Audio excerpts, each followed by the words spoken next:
Good evening, everybody. It's Natalie here from the Secret Wealth Project. I hope everybody is well. Just going to wait for a few people to jump on. Hopefully you can see and hear me okay. If you could let me know in the comments, that would be great. Just though I haven't got anyone assisting me tonight. It's just going to be me to go through this special Q4 planning, prep and strategy session. So I'm just going to wait for a few people to come on, because as it's just me, if you can let me know that you can see and hear me okay, give me a like, give me a love, whatever, give me an angry face if you want. It's just nice to see that you can hear and see us fine. I can see Lindsay's joined us, watching us on YouTube already. Now we should, fingers crossed, be simultaneously broadcasting this via the Secret Wealth Project Facebook group and also the Nevermind the Buy Box YouTube channel as well. And that's great. I've seen Alex has said hi on YouTube. Hi, Alex. Hi, Kay. Kay's logged in from Facebook. So the next question I was going to ask is, can somebody from Facebook say that they can see and hear us okay? Right, let's just log into the comments, because sometimes I can tell who's talking on Facebook and sometimes I can't. So apologies for that. Hi, Jed. Oh, hi. It's Heather. Evening, Heather. Right. Yes. So tonight we're going to be talking all things Q4. And I know for many of you, this is a session that some people have been asking about for a while, just to sort of mainly for people. This isn't just for anybody who, this is your first Q4.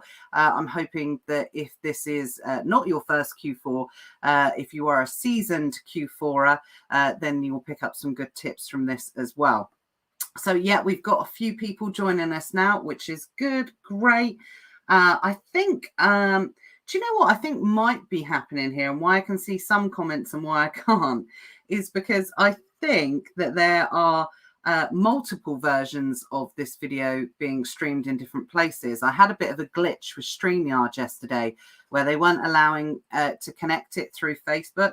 So for any of you true SWP fans, might have noticed that I posted it about 17 times, but it was because I kept having to do tests and check it was live.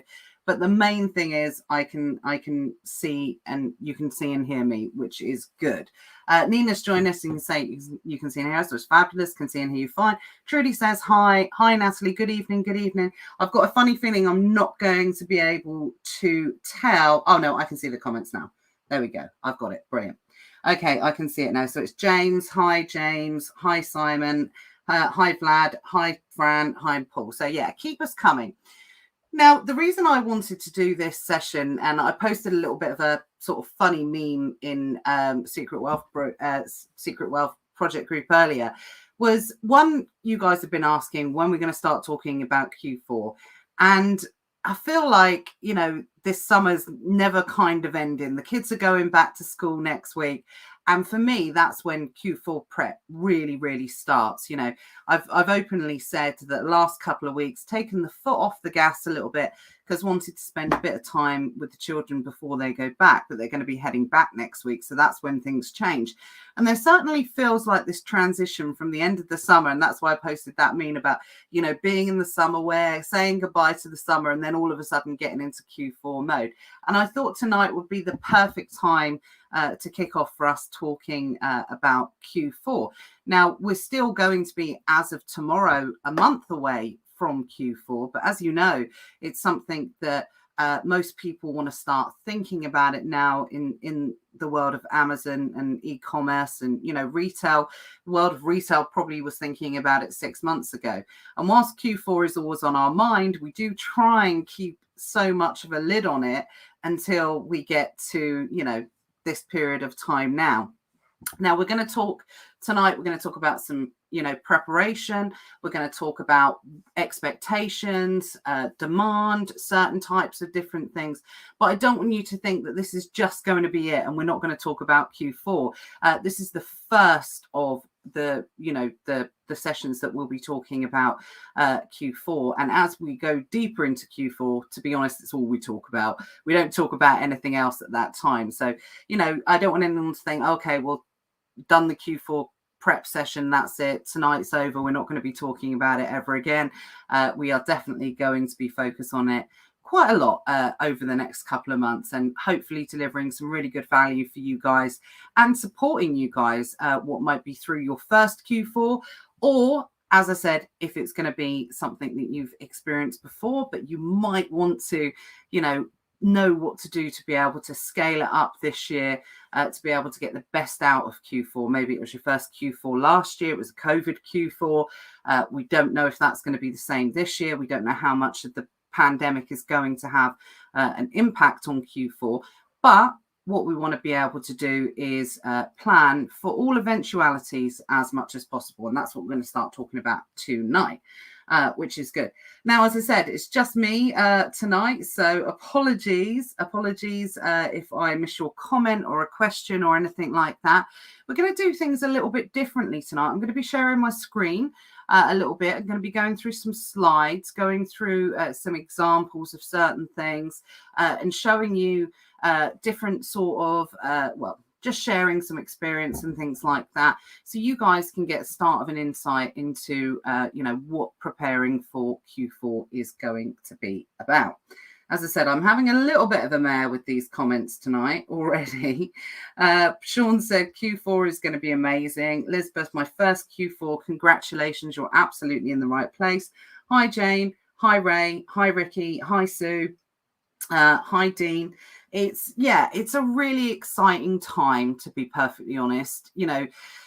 Like I said, we spend all of our time trying to keep a lid on Q4. And then when it does, it feels like, oh, wow, I can't believe it's finally here. I always say you spend half the year wishing it was Q4. And then when it's Q4, you spend half the year wanting it to sort of come to an end because you're so knackered and you're doing everything you can to absolutely maximize your time in Q4 as much as possible. But any questions that you have going along, I'll do my best to try and keep an eye on them. But because I'm going to be sharing the screen, I lose the comments on the screen a little bit. So I do have to keep an eye on them on my phone. But if there's anything, when we come to the end of, it's not a training or anything like that. It's in the training. It's just sharing my thoughts and sharing, some of our experience of Q4 over the years and why I think it's going to be such a good Q4 and all of these different elements. But if you do have any particular questions as we're going along, if it's relevant to what I'm talking about, then I'll probably address the question there and then. But if not, depending on how many questions there are, when we get to, the end of me sharing my screen, you might have to re-ask the question. So just wanted to clear up the rules on that. Someone has said this is my first Q4. I have to keep coming out and go back in. That's Ollie. Yeah, I think everyone's just going to have such a great experience. Every year, there's always new people experiencing, their first Q4. It's very exciting. Just let me know, guys. Actually, that's one thing I want to talk about, because I know a lot of you are saying it's your first Q4, but I'd be really interested to hear your thoughts. If it's your first Q4, what are your expectations of this Q4? When I first started selling on Amazon, we started selling in June, and we were in Facebook communities and things like that. Nothing like what they are now, and how all the Facebook communities have grown. They were smaller, and a lot less known. But we would always hearing from other sellers how Q4 was going to be amazing, and how expectation couldn't be managed because the Q4 selling period was so good, and it was really hard to identify with that, especially if you've not been through a Q4, as we hadn't at that time. We'd experienced Q4 on e-commerce through our own means, and we'd sold on eBay previously, but never sold on Amazon during this period of time. So what was really funny is we kind of didn't believe anyone. We were like, well, we know it's going to get busier, but some people are saying it gets 10 times as busy. Some people are saying it gets 15 times as busy. Some people are saying, you can do 100 grand in a week, all these different types of things. And because you hadn't experienced it yourself, it was a little bit hard to believe.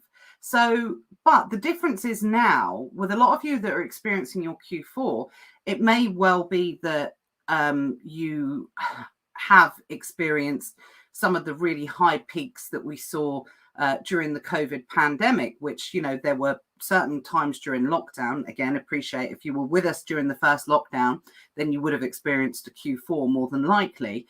But we have seen a lot higher sales outside of Q4 than we ordinarily do at any other time. So maybe you guys, probably, even if you've not experienced your Q4, maybe don't have as much trouble believing that it's as good as people say it is. So it'd just be interested to see what people's thoughts are there. Sorry, I just keep having to refresh this. This is really annoying. I'm going to have to jump into this. I don't know why it's not working properly. So Vlad said, expect nothing and hope for the best. Absolutely. I think I don't know if expect nothing, because obviously I think there's too many people that talk about how great Q4 is, and providing, you do your best to maximize it, then I hope you will see, some really good growth and really good results during this period of time. So, but you can definitely plan. And that's what we're going to talk a little bit about tonight as well, and managing people's expectations as well, because Q4 is phenomenal. There's no doubt about it. Sales increase dramatically during this period of time, but Q4 can be a little bit misleading in terms of when it starts, when it finishes, what can happen. So I want to make a as realistic version of what Q4 is tonight. So hopefully it will manage everybody's expectations for those that haven't experienced it before, and maybe help those be able to plan for it a little bit more. So Nina says, don't know what to expect, not sure. And how can you if you've never experienced it before? But it's a little bit like Amazon on steroids. Everything's just so much bigger. Everything sells so much quicker. One statement that we first got told when we first started selling on Amazon was, for our first Q4, anything and everything sells. That's what everyone used to say. They just used to say anything and everything sells. Now, I do think that statement's changed over the years a little bit, because there's more competition, there's more saturation of products, there's more things to take into account. You have to do more due diligence now, more chance of IP claims, more chance of Amazon moving the goalposts than they have done before. So I don't think that's a fair statement, and I think it would be really misleading of me to say, oh, anything and everything sells. It definitely used to be true, 5-6 years ago.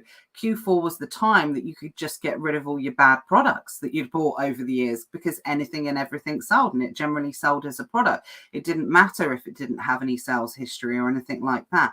There was a certain level of demand for people looking for those type of products throughout the year.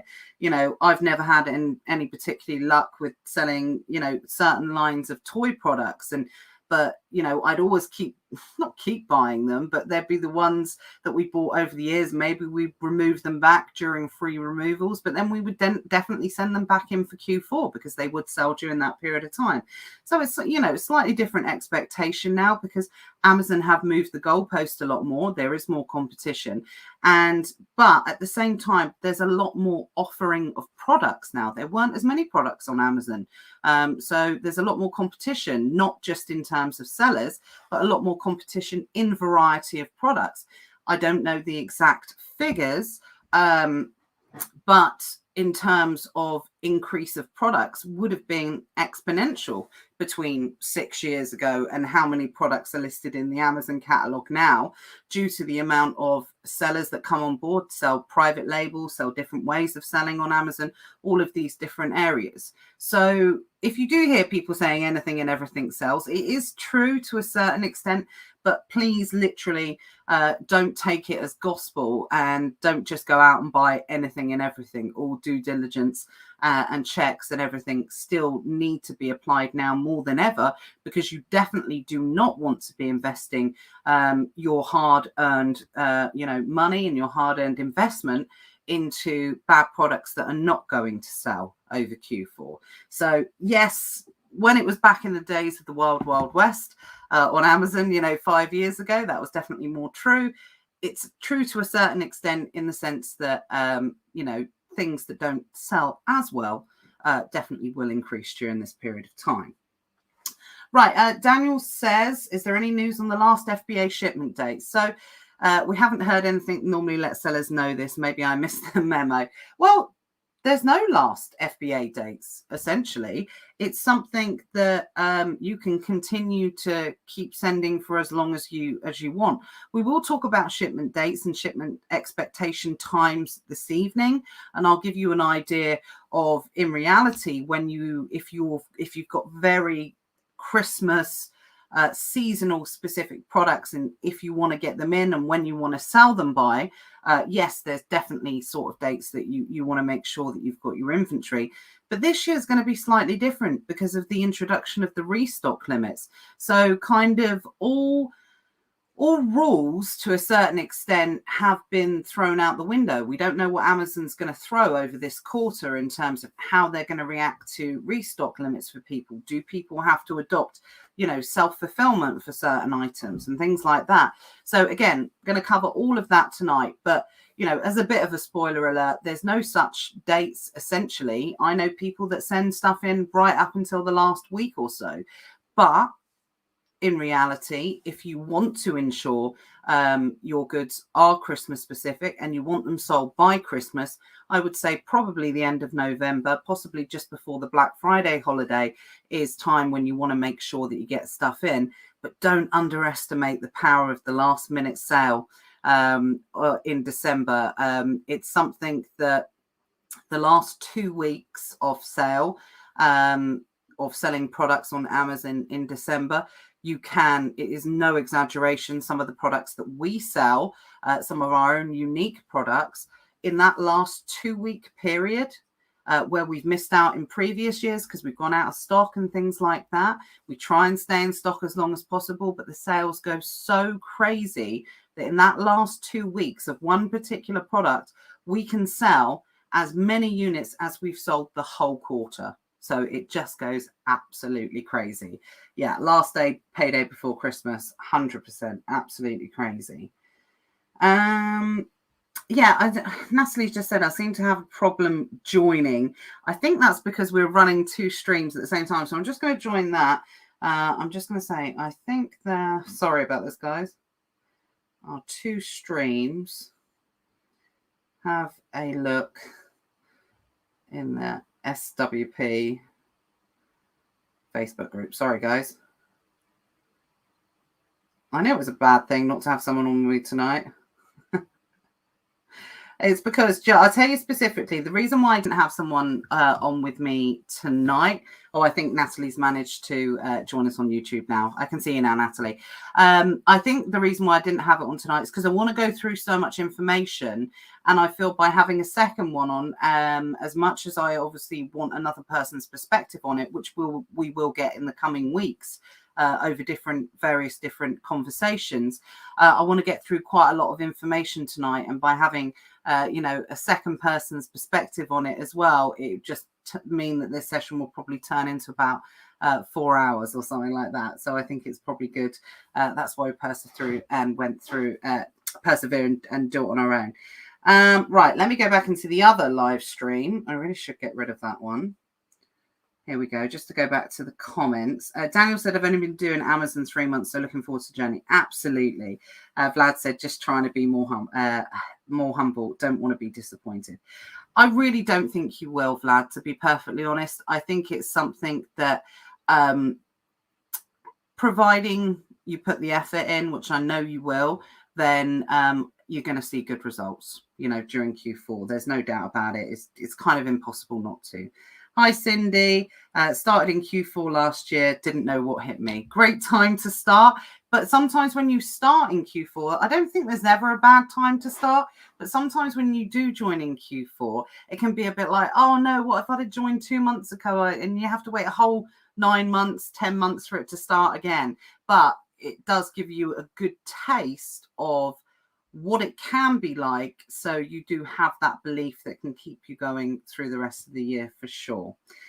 Callum says, it's my first last year was my first Q4, and I thought it would be big. In reality, it was massive. There we go. This year needs to do a lot more planning. So many missed opportunities last year. That's one of the first things I'm going to talk about tonight when people talk about missed opportunities and expectations. I'm not sure who said that, but Simona said last payday before Christmas was crazy. Absolutely. Right, let me go on to these comments. I don't know what's happened with this stream. It's very annoying, but I think it should be working for most people okay. So let's go on here. Oh, it was Hanson. Started December the 1st and didn't believe FBA would work. And I know you're absolutely smashing it now, Hanson. So, yeah, it's just, you know, a very exciting time. Right, so I am going to attempt to share my screen now. Now, one thing I won't be able to do is, like I said, I'm having a little bit of issue with comments tonight. So you will have to bear with me if you ask any questions and I miss it. Apologies. Natalie says, brilliant, she's on YouTube. Fantastic. Just try and ask them as much as possible. If they do come on YouTube, then you might need to wait until the end. But I will keep checking back on people just to check that we're not missing anything. But typical Natalie style, nothing works when I do it on my own for sure. So I'm going to share my screen. So just let me know in the comments that you can see okay when I switch over. Hopefully you should be able to. Now, I was planning on doing it like half me on the screen and half doing it. But I think the trouble is when I do that, it's hard for you to see what's on the slides and what's on my screen. So I'm just going to disappear off the screen and then you should just be able to see my screen. So I'm going to jump on over. So hopefully you can see that okay. Fingers crossed you can. So if someone could let me know in the comments that you can see that fine. Actually, I should be able to go back on Facebook and have a look at the comments through here.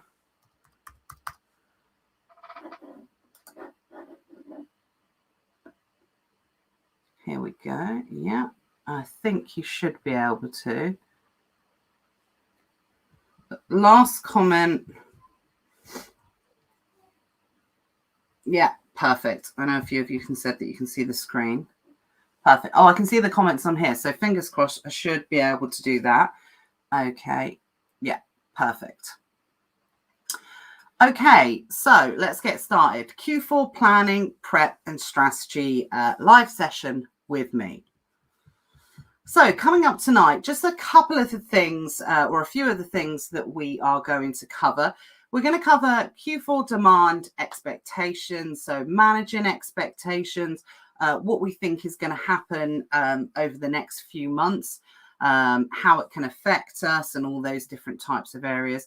We're going to cover seasonal products, not going to cover sourcing for them tonight, essentially, but I promise I will do something during the Q4 period to highlight in particular. And like I said, it's an overview a little bit tonight.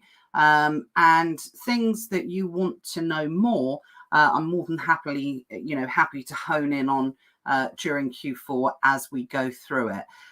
Going to look at Q4 prep, shipping, and some self-fulfillment tonight because, like I said, Amazon have sometimes led us on a bit of a merry dance over the last few 18 months of selling on Amazon. So it's important to be able to prepare as much as possible for all eventualities.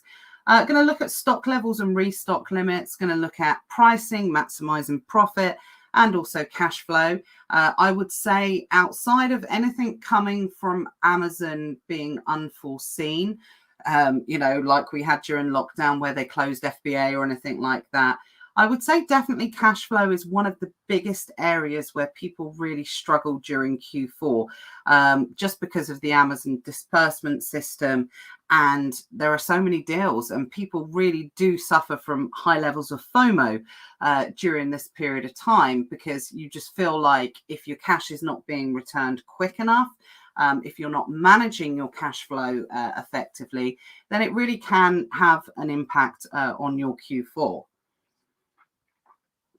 And then we're also going to look at toys. Now, it wouldn't be a Q4 without toys, but obviously, again, another big hurdle that Amazon has thrown us over the last, sort of year or so, essentially, is those declarations of conformity. And I know a lot of people have been asking whether or not it's actually something that they really want to consider selling this year. I know some people are sitting out of toys completely. So I'm just going to run through and give my thoughts on that. So hopefully that's all okay. And like I said, questions, I think I can see the comments now. So please do ask them as we're going along, and I should be able to catch up on them as we're going. Okay, so let's talk about Q4 demand and expectations. Now, as we can see here, this is one of my favorite pictures.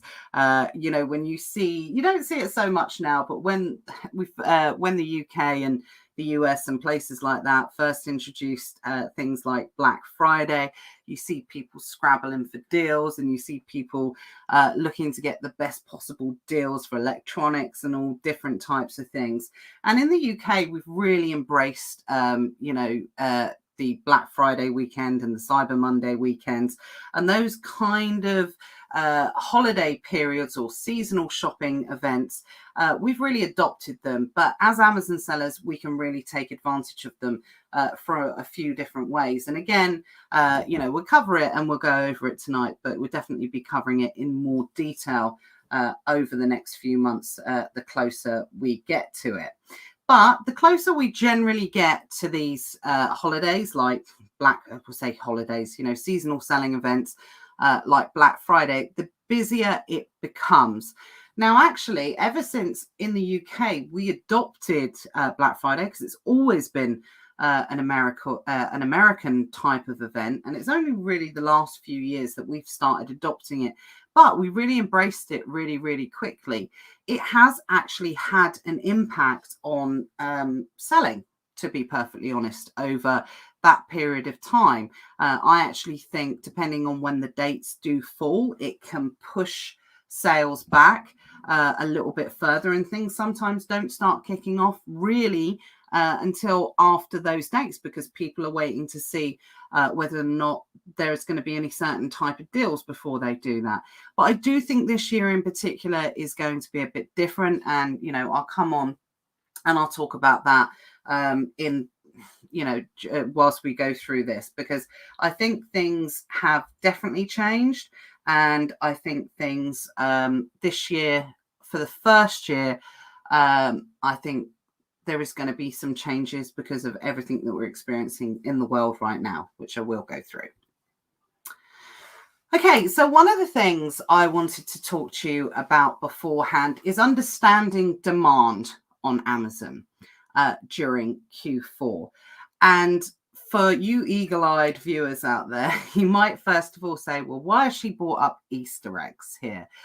We're going to be going into Q4. And as much as I hold my hands up and say Easter eggs sell well, can sell well outside of Easter, they should not be a primary focus here. But I wanted to show you an example of why I think the demand this Q4 is going to be better than what we've ever experienced. Now, I've brought up Easter here. The reason for this is because we haven't gone through another Q4 yet. So this is a really nice example to show you here. So hopefully you guys can see it. You might have to zoom in if you can't, but I'll talk you through it anyway.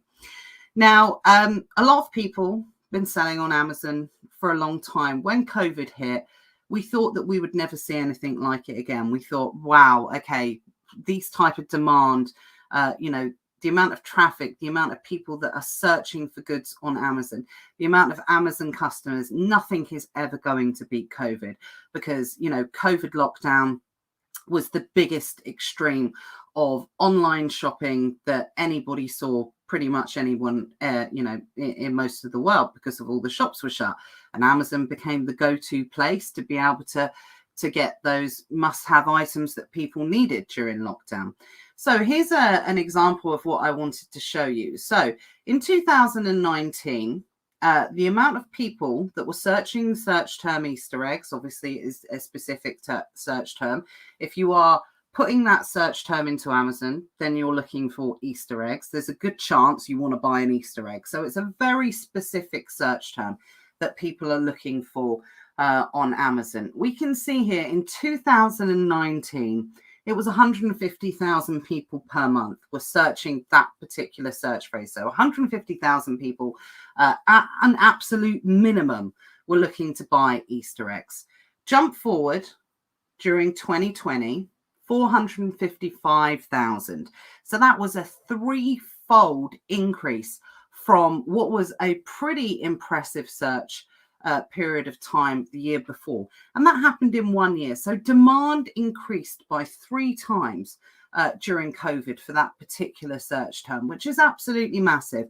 And that's why Amazon broke during that period of time, because it just could not handle, the volume of, fulfilling people's orders, the demand and what people wanted. Those of you who were around at the time, you'll be fully aware of what happened.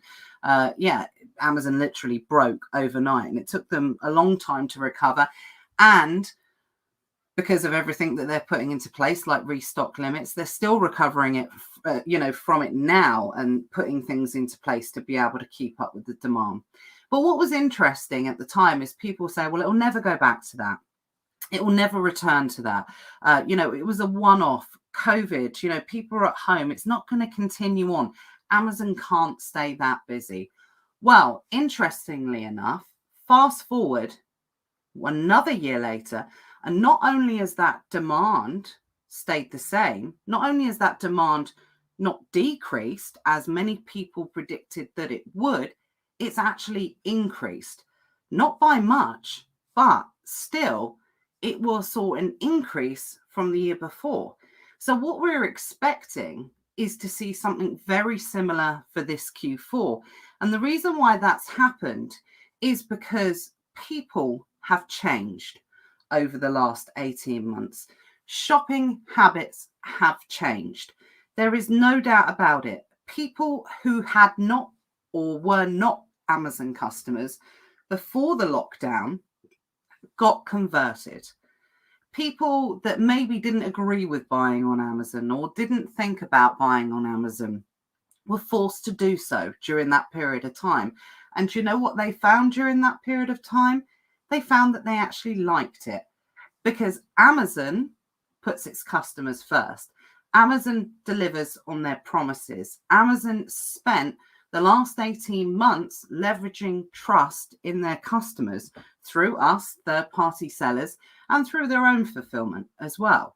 Now, of course, yes, I know there's been blips during that period of time, but Amazon's bucking the trend. People are not returning to the high street to make their shops, because ultimately, when you put convenience in front of people, regardless of whether or not they were price-focused buyers before, because there's always been a very strong line between Amazon being price-focused buyers and convenience buyers, now the balance has most definitely tipped in the favor of convenience sellers. So this is why I wanted to show you this example for anybody out there that's sort of saying, yeah, well, maybe it won't be as good because people are returning to the shops. People are able to find alternatives. People were forced to buy on Amazon during the lockdown and things like that. Well, yes, that is true to a certain extent. But if there's one thing for sure when it comes to Amazon, the data doesn't lie. And you can find loads of different examples like this on Amazon, where you can see Amazon is bucking the trend and their businesses continuing to grow forward because they delivered such a good job during the pandemic. So this is something that I want people to really think about. I want people to realize and understand the opportunity of what's going to be coming over the next 4 months or 3 months or over the next quarter. People have put their trust in Amazon. Amazon have delivered. And with so much uncertainty, there's going to be spaces on the shelf. There's going to be local shortages. Where are they going to shop? Where do you think they're going to shop? Let me know in the comments. Because for me, looking at the data, seeing everything that's going on, for sure, in my eyes, it's going to be Amazon. That's where I think people are going to be searching.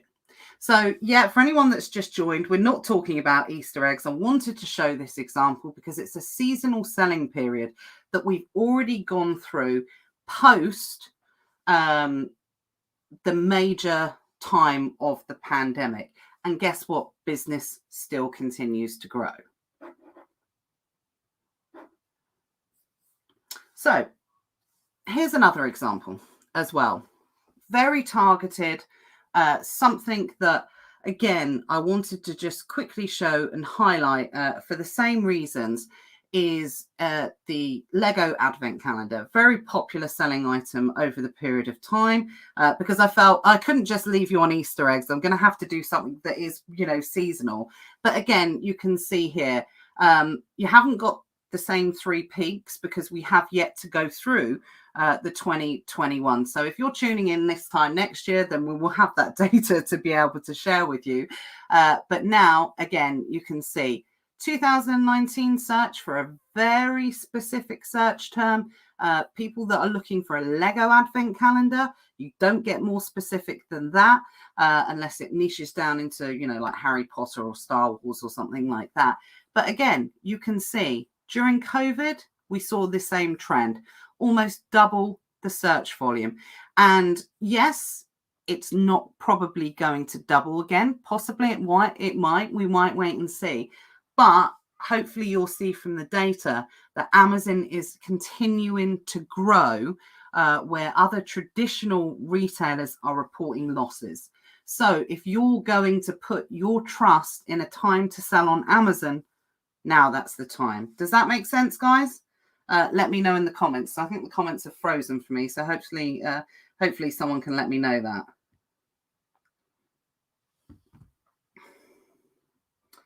Okay, well, it's good. I think Cindy's just said the charts are mental. Matt says, oh, yeah, that's a good point. Sometimes if the screen pixelates, just listen to what Matt said in the comments, and then you can change it so it becomes a little bit clearer. But yeah, like I said, let me know in the comments. I want to make sure I don't move on until everybody is on board.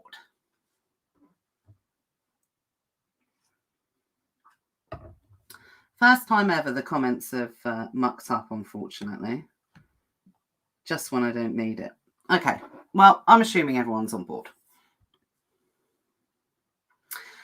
Okay, so let's talk about Q4 demands and expectations. So some of the dates that you might see banded about. If this is your first Q4, then you might be wondering, what the hell is Q4? Well, it's the last quarter of the year. It's generally from the 1st of October to the 31st of December. But the reason why I wanted to talk about that is those dates can sometimes be a little bit misleading. So what I don't want people to expect, and this is why I want to manage people's expectations, is the 1st of October. I don't want people thinking that from midnight on the 30th of September to the 1st of October that their sales is going to increase. If you're selling £100 a day and you think, right, 1st of October, by the time it goes into the 2nd of October, damn, my sales haven't increased tenfold. Well, what's going on? It's something that happens over a period of time over the quarter. It's called Q4, but generally Q4 is, really kicks off from about mid-November, and it goes through and it just intensifies right up until those last posting dates in December, which fall very nicely this year, which is something that, again, has fallen very much in Amazon sellers' favor this year, which I'll go through and talk about in a minute. So I want to manage people's expectations and let you know that it's something that throughout the 1st of October, going through to the 31st of October, you should start to see a nice build up. And instead of focusing on sales, that's probably the time when you're going to be focusing on sourcing the most, because that's when the deals are starting to become apparent. That's when the retailers are starting to let people know that they're going to be offering their seasonal goods, seasonal deals, buy one, get one free, all of these different types of traditional sales that we normally see. Now, interestingly enough, I do think with everything that's happening in the world, and I can see John has mentioned this as well, because of what's happening in the world in terms of shortages, Is there going to be another lockdown? Who knows?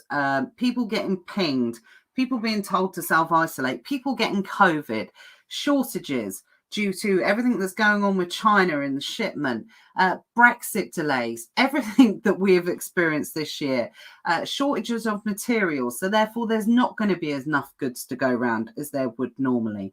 I think this year things will kick off. I agree with John slightly earlier than what we've seen before. So this is why we're starting to talk about this a little bit earlier than we normally do, because I think for the past few weeks, I mean, I feel I've been banging on about it for months, but I am saying to people now, if you see the stuff, buy it and sell it now. Don't sit on it unless you feel that, or you have good evidence that prices are going to quadruple during that period of time, because I think demand is going to increase earlier this year. It's on the national news that there are shortages. People are walking into Sainsbury's and they're seeing gaps in the shelves. People are being told in the media that if you want something specific this year, you need to get it early because there might not be enough to go round. I mean, yeah, we might have, a big extra load of shipments coming in later in the year than we would normally do. But it doesn't mean that people are not going to purchase early. We're also going to see people coming off furlough in September. Maybe people are going to be, budgeting a bit more this year. Maybe people are going to be buying things, over the course of the next 3 or 4 months, as opposed to leaving it all to last minute. So normally I would always say to people, do you know what? Buy it, store it, sell it at its peak, make as much possible money out of it as you can. But this year, I do feel it's going to be different. If there's good profit in it, then use that compounding effect to buy it, flip it. If you can get some more, buy some more. It's better to sell 1,000 units at £5 profit than it is, to sell 200 units at £10 profit or something like that. That's probably a really bad example, and those mathematicians out there might catch me out on that. But hopefully you'll understand what I'm saying. The more that you can compound and the more times that you can turn over your money during this Q4 right up until the end, I think will make a difference this year. And like I said, that's not always been the strategy for most people throughout this. A lot of people like to wait until other people have sold out. Again, it's not a bad strategy. If you still have got stock in December and there are shortages, yeah, you're going to be able to sell it for a premium. But for me this year, I would definitely say put some emphasis into, turning over that money as many times as you can during this period of time, because otherwise you might find yourself in a position where cash flow runs out and you're kicking yourself because there's lots of retailers that have ordered lots of Christmas goods that are unable to sell them, or they might have shortages within their stock and they might not have as much demand as they think they have. So therefore they might start slashing prices. So it's always best to have, a good wide variety of strategies. But I think in the early days, turn over that money as much as possible for sure. Now, different categories do experience different demand. Again, it's the same as any other time of year. We know that if something in grocery is below a BSR of, say, 1,000, that it will sell more than something that's in beauty under 1,000. So I don't want people to have, thinking that if anything's below 1,000, it's going to sell exactly the same as something in a different category. It doesn't. It sells different. But the other thing to take into account, and especially when you're looking back at previous data, is understanding that during Q4, because demand increases, there's more people that are buying.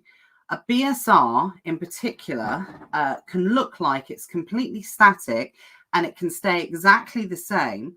But say, for instance, you have something that's 1,000 in grocery that sells 10 times a day in September. If you have something that's sub 1,000 in grocery in December, then there's probably a good chance, no exaggeration, that it could be selling between 100 and 150 a day. Now, I know that that might sound, a little bit confusing if you've not experienced a Q4. You think, well, the number's exactly the same. How can it change? Well, it changes because sales velocity changes. Demand increases. And that's something in particular that we'll go in and we'll look at the Buybot Pro sales graphs in a bit more detail. We will look at them tonight. But we'll also do a separate session of analyzing and understanding, I won't say at the same time, of understanding that seasonal demand and how it can increase and how you can recognize that during the period of time. We're really lucky. We've got tools like Buybot Pro and things like that can help us, and compounding that with previous experience and learning how to understand that data, we can make really informed decisions of how much stock we want to carry for certain things. Okay, so Black Friday this year is the 26th of November. So it's a bit later this year. It's always the fourth Friday in November, and it immediately precedes Thanksgiving in America. Those are always the rules. It's always the day after Thanksgiving. And this year, because of the way the dates fall, it falls a little bit later. But at the same time, most people start getting paid anywhere between the 25th and the 1st. So I am predicting, because of the way that the dates fall this year, and because of everything else that we've talked about, I'm predicting this year that Black Friday weekend there are going to be records broken. We are going to see some of the biggest sales that we have ever experienced on Amazon during that weekend, because of when it falls, people being prepared a little bit early, payday falling over that weekend for many people.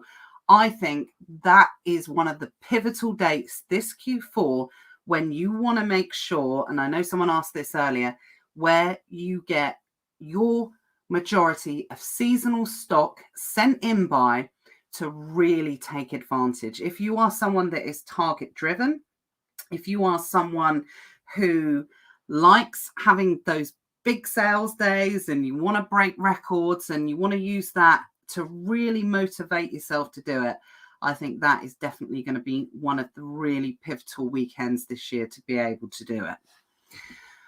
Again, we're really fortunate this year. It seems to be going in our favor. Again, because of where Christmas falls this year, it means that we can maximize our sales as much as possible in December.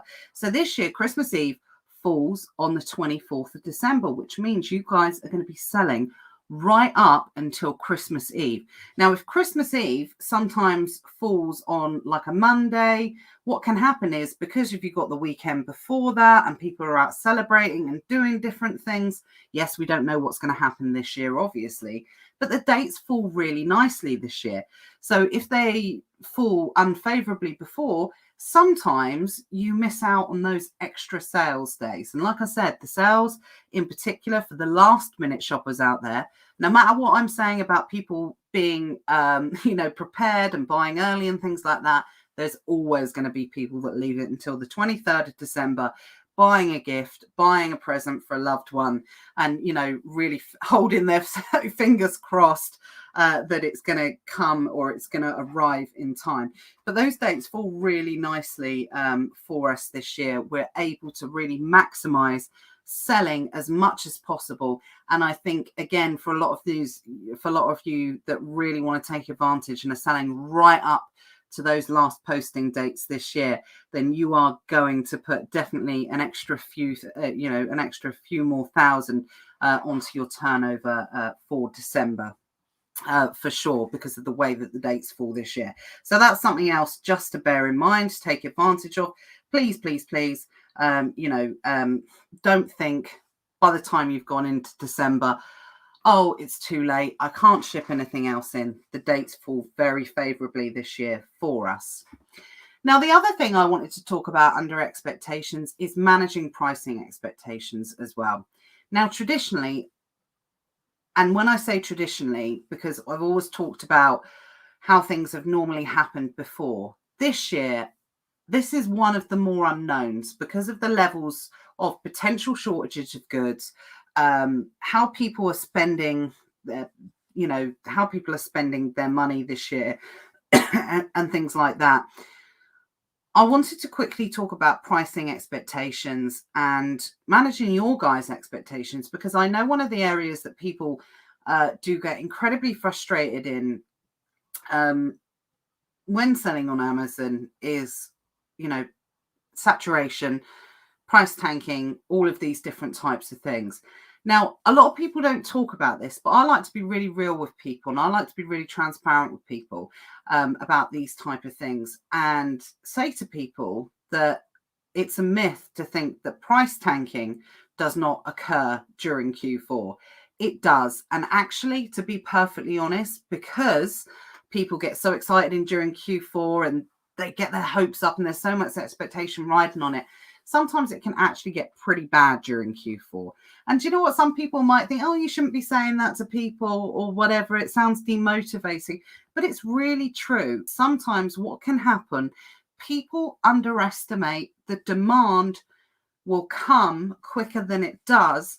And therefore they go too deep on products and they get scared and they run out of money.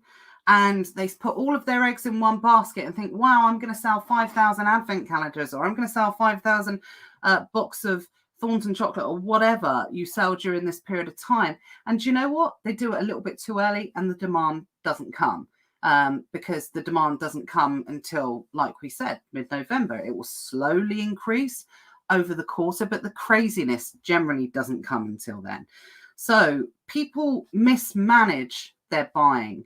They mismanage their own expectations. And what can happen is, because they get FOMO, they see other deals, they think, well, I'm not waiting for that to recover. I'm not waiting for that price to go up. So do you know what I'm going to do? I'm going to dump those and I'm going to buy that instead. And that does happen during Q4. But one thing I can assure you of, that if you do find yourself in the position of that, and how it differs between now and other times during the year, is because demand is so much higher. Say, for instance, you are selling a product that you have been selling in July, I don't know, and it's not a seasonal product, it's not a summer seasonal product. And you look at the charts and you think, damn, this is not going to recover for, say, 4 months. It's going to be a minimum 4 months before I can sell that and get my money back and get some profit. Well, because demand eventually does come in Q4 and it's slowly increasing during the quarter, then things do recover quicker. And when they recover, they tend to go back and they bounce back a lot quicker.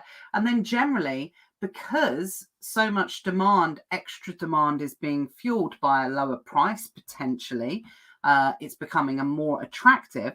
What can happen is it can push that BSR down.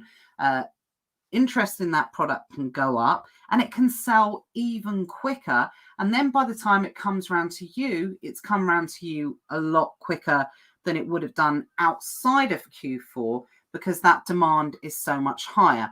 I made a really good video about this last year on the Secret Wealth Project Facebook group. So if anyone's interested in watching that and understanding when to consider waiting for price recovery and when not to, then please let me know, and I'll give you, let me know in the comments and I'll post it in here afterwards.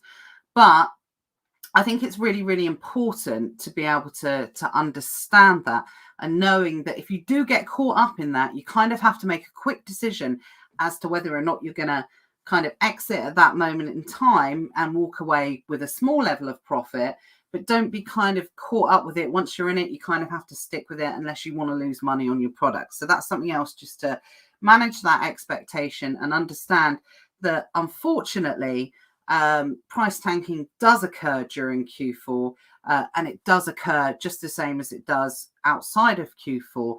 But the good news is, hopefully, because of the extra demand, the extra interest, the extra traffic that's coming onto the site, that it is something that most definitely does get better, and it does recover quicker than you see outside of Q4. So let me know, does that all make sense so far? Again, I do seem to have lost the comments a bit. I'm just going to see if I can go in and have a look at it on here and see if I can get some live comments. I saw the last comment I've got. Ollie says, during Q4, how often do you send items into Amazon? Yeah, as much as possible. So as soon as you get the stock, send it in, then you've got a much better chance of selling it. So as I said, because that demand generally increases, but it really will depend on your restock limits, whether you've got utilization, whether you've got that storage limits in place, and if you've got the room to, if you have got room to be able to do so. But if someone can let me know in the comments if that's okay, because like I said, I seem to have lost the comments again for some reason. I've got Daniel doing RLE. I have noticed that retailers are holding old stock, damaged stock, and the shelves are being emptied and replenished slowly. Yeah, absolutely. I think that's something that, we are definitely going to be seeing. Now, I do something every year called a seasonal stalk, where I'll go around a lot of the shops and getting inspirational for seasonal products. And I have seen a couple of seasonal products, but I've not seen many. Now, normally, by the time the kids go back to school, really starting to see the seasonal products appear on the shelf, and I haven't seen them as much yet. So I think it does go to prove that there is definitely a little bit of a delay on those products starting to appear. But to be honest, sometimes they're hidden and you have to look for them, especially on online sources, which I'll come on and talk to you guys about in a moment. So yeah, seems like, okay, I'm starting to get a few more comments now. You guys might need to start commenting as we go through, because I keep thinking that I'm losing the comments on here, just because, yeah, like I said, of the stream doesn't seem to be adding up, and it seems a really, really delayed comment section tonight. So Matt said, last comment I have is Sean. Good. Nina says, thumbs up. Cindy said, I got stock stuck last year, didn't make it in time. Yeah, sometimes that happens. We'll talk about shipping a bit in a moment. But let me know, guys, is this information good? Are you enjoying this so far? Fingers crossed we are. Yeah, Philip said, don't tell anyone about the Halloween. Well, Philip, it was actually Cindy who sent me the pictures of the Halloween, because Philip's very kind. He knows I have a particular interest in Halloween and Christmas products, my own personal use, and I know literally Phil is in that particular shop a lot, and I'm always like, oh, Phil, would you mind picking this up for me? Would you mind giving, because he doesn't live too far away from me. So yeah, that's why the whole Costco thing's going on. Jed says we're still here. Fingers crossed. Good. Okay, as long as no one's fallen asleep or anything, that's good to know.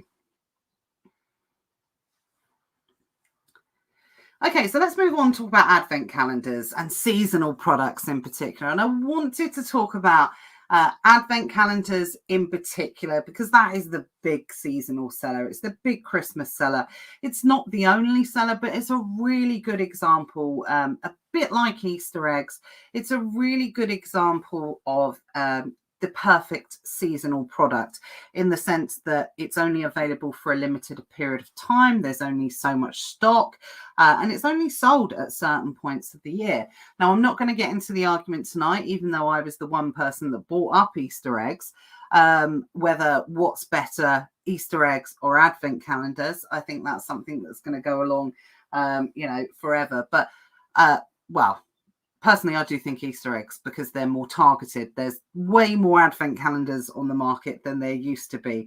But the difference is there's a hell of a lot more profit that can be made on advent calendars, depending on which ones you sell. But I want everyone to know that seasonal buying starts now. And I'm going to show you an example of that. Some of you guys have seen me do this before. I made a video on advent calendars last year, again, on the Secret Wealth Project YouTube channel. If anyone wants to link into that, which again goes into a lot more detail than I'm going to go in tonight, again, let me know in the comments and I'll post you the replay. But advent calendars and buying and selling them, it doesn't really go out of date. So even though I filmed that a year ago, it's still really relevant, the information relating to advent calendars on that. So let me know if you want it.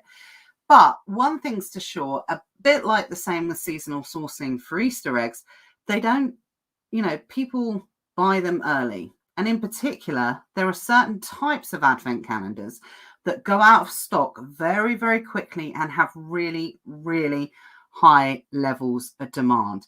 And so one thing I wanted to go through and show you that if you see those advent calendars now, if you see them pop up, if you see that there's profit in them, if you can see that there is demand and you think that there is going to be interest in those particular products, get them now. They will sell out. They will sell out by the time, if you're thinking, oh, okay, well, I'm not going to buy them now because they're not going to start selling until November. So I don't want to tie up my cash flow. Well, think again, because when it comes to advent calendars, they sell now and they sell for really high profits now. And sometimes it's better to get in on advent calendars early and get out on them as well, because that's when the high profits can most definitely be crazy on some of these advent calendars. But it's important to remember that not all calendars are chocky. I think you guys know that by now. I mean, that was a real revelation a few years ago when we first started talking about it. But you know that there are advent calendars for every possible type of thing. You think of a product, there's an advent calendar for it now. There's advent calendars, for all these like fidget toys that the kids play with. I've seen those popping up this year. I've seen advent calendars for socks. I've seen advent calendars I saw a really cool one the other day, which is for for calming stones. I've seen an advent calendar for salt, different types of salt, different types of tea, chocolate, toys, beauty, health and personal care, you name it. There is, gardening. Like I said, there is an advent calendar for everything. There are alcohol ones. Unfortunately, the majority of us are not going to be able to sell those because you have to have a license to be able to do it. But you can sell things like some of the liqueur ones. You don't need an alcohol license to be able to do that. But so broaden your horizons a little bit when it comes to looking for those advent calendars. So one of the things I want to talk about here is the seasonal buying starts now. So as we flip over and just going into Amazon for a second here, you can see that I personally think this is, if you're going to buy a chocolate advent calendar, this is most definitely the best one to buy. If someone buys me an advent calendar, I want this one. This is the best one. Absolutely amazing. But what we can see here, and what I want to show you when it comes to sourcing for advent calendars in particular, like I said, the season starts now. Pretty much from where we are now, this is when they start selling, and they've already started selling already. So if you're looking to find a particular item like this, you come across, it might be a bundle, it might be a single item or whatever. And you might be thinking yourself, you're looking at the data and you're thinking, you're on BuyBot Pro and you're thinking, well, there's not a lot going on here. But, first thing we can see here is for a really long period of time, it's been out of stock. So that's why there's, certainly not in the last 30 days, any particular items, is because they've only recently just started coming into the stock. And why have they just started coming into the stock? Is because they haven't been available. And if you bought these this time last year, there's no way you could sit on them because they're expiry dated products. So it's not like you could buy and sit on them and wait for next year because they would have expired by now. So it's only now that these items have started coming back into stock. Now, one of the little seasonal sourcing secrets that I talk about is this is why you need to keep an eye, even if you don't know or haven't seen the products yourself, is because if someone's getting them, as we can see, we've got one person coming into stock here, and apologies if this is you and I'm giving away your source. It means that these type of items are starting to become readily available. They might not be in supermarkets yet, but they might be in a wholesaler. And if they're not in a wholesaler, you might be able to buy direct from the manufacturer. And that goes across the board, across a number of different products. So as soon as you see people popping back into stock, and you can see we've gone into stock and, sort of gone out of stock then. So it's more than likely that somebody's had some sales of this particular item. We know that these products are starting to become available now. And, looking at the price history over this particular product, this person is probably going to be selling them at a relatively higher amount because there's not as much competition. We've only got one seller. So how can we establish demand? How do we know if this is a good product? When do we know if it starts selling?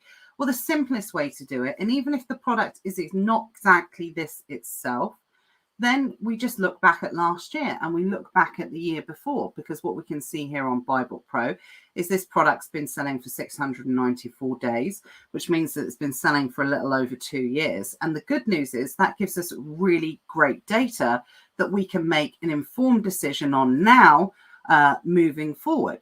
So what I'm going to do, first thing is, there's no point really looking back and looking at 90 days for exactly the same reasons that I've said. And the graph clearly shows it there on BuyBook Pro, is nobody's had any stock of this particular product. So you've not been able to buy it. So there's not going to be any sales. There's no point looking.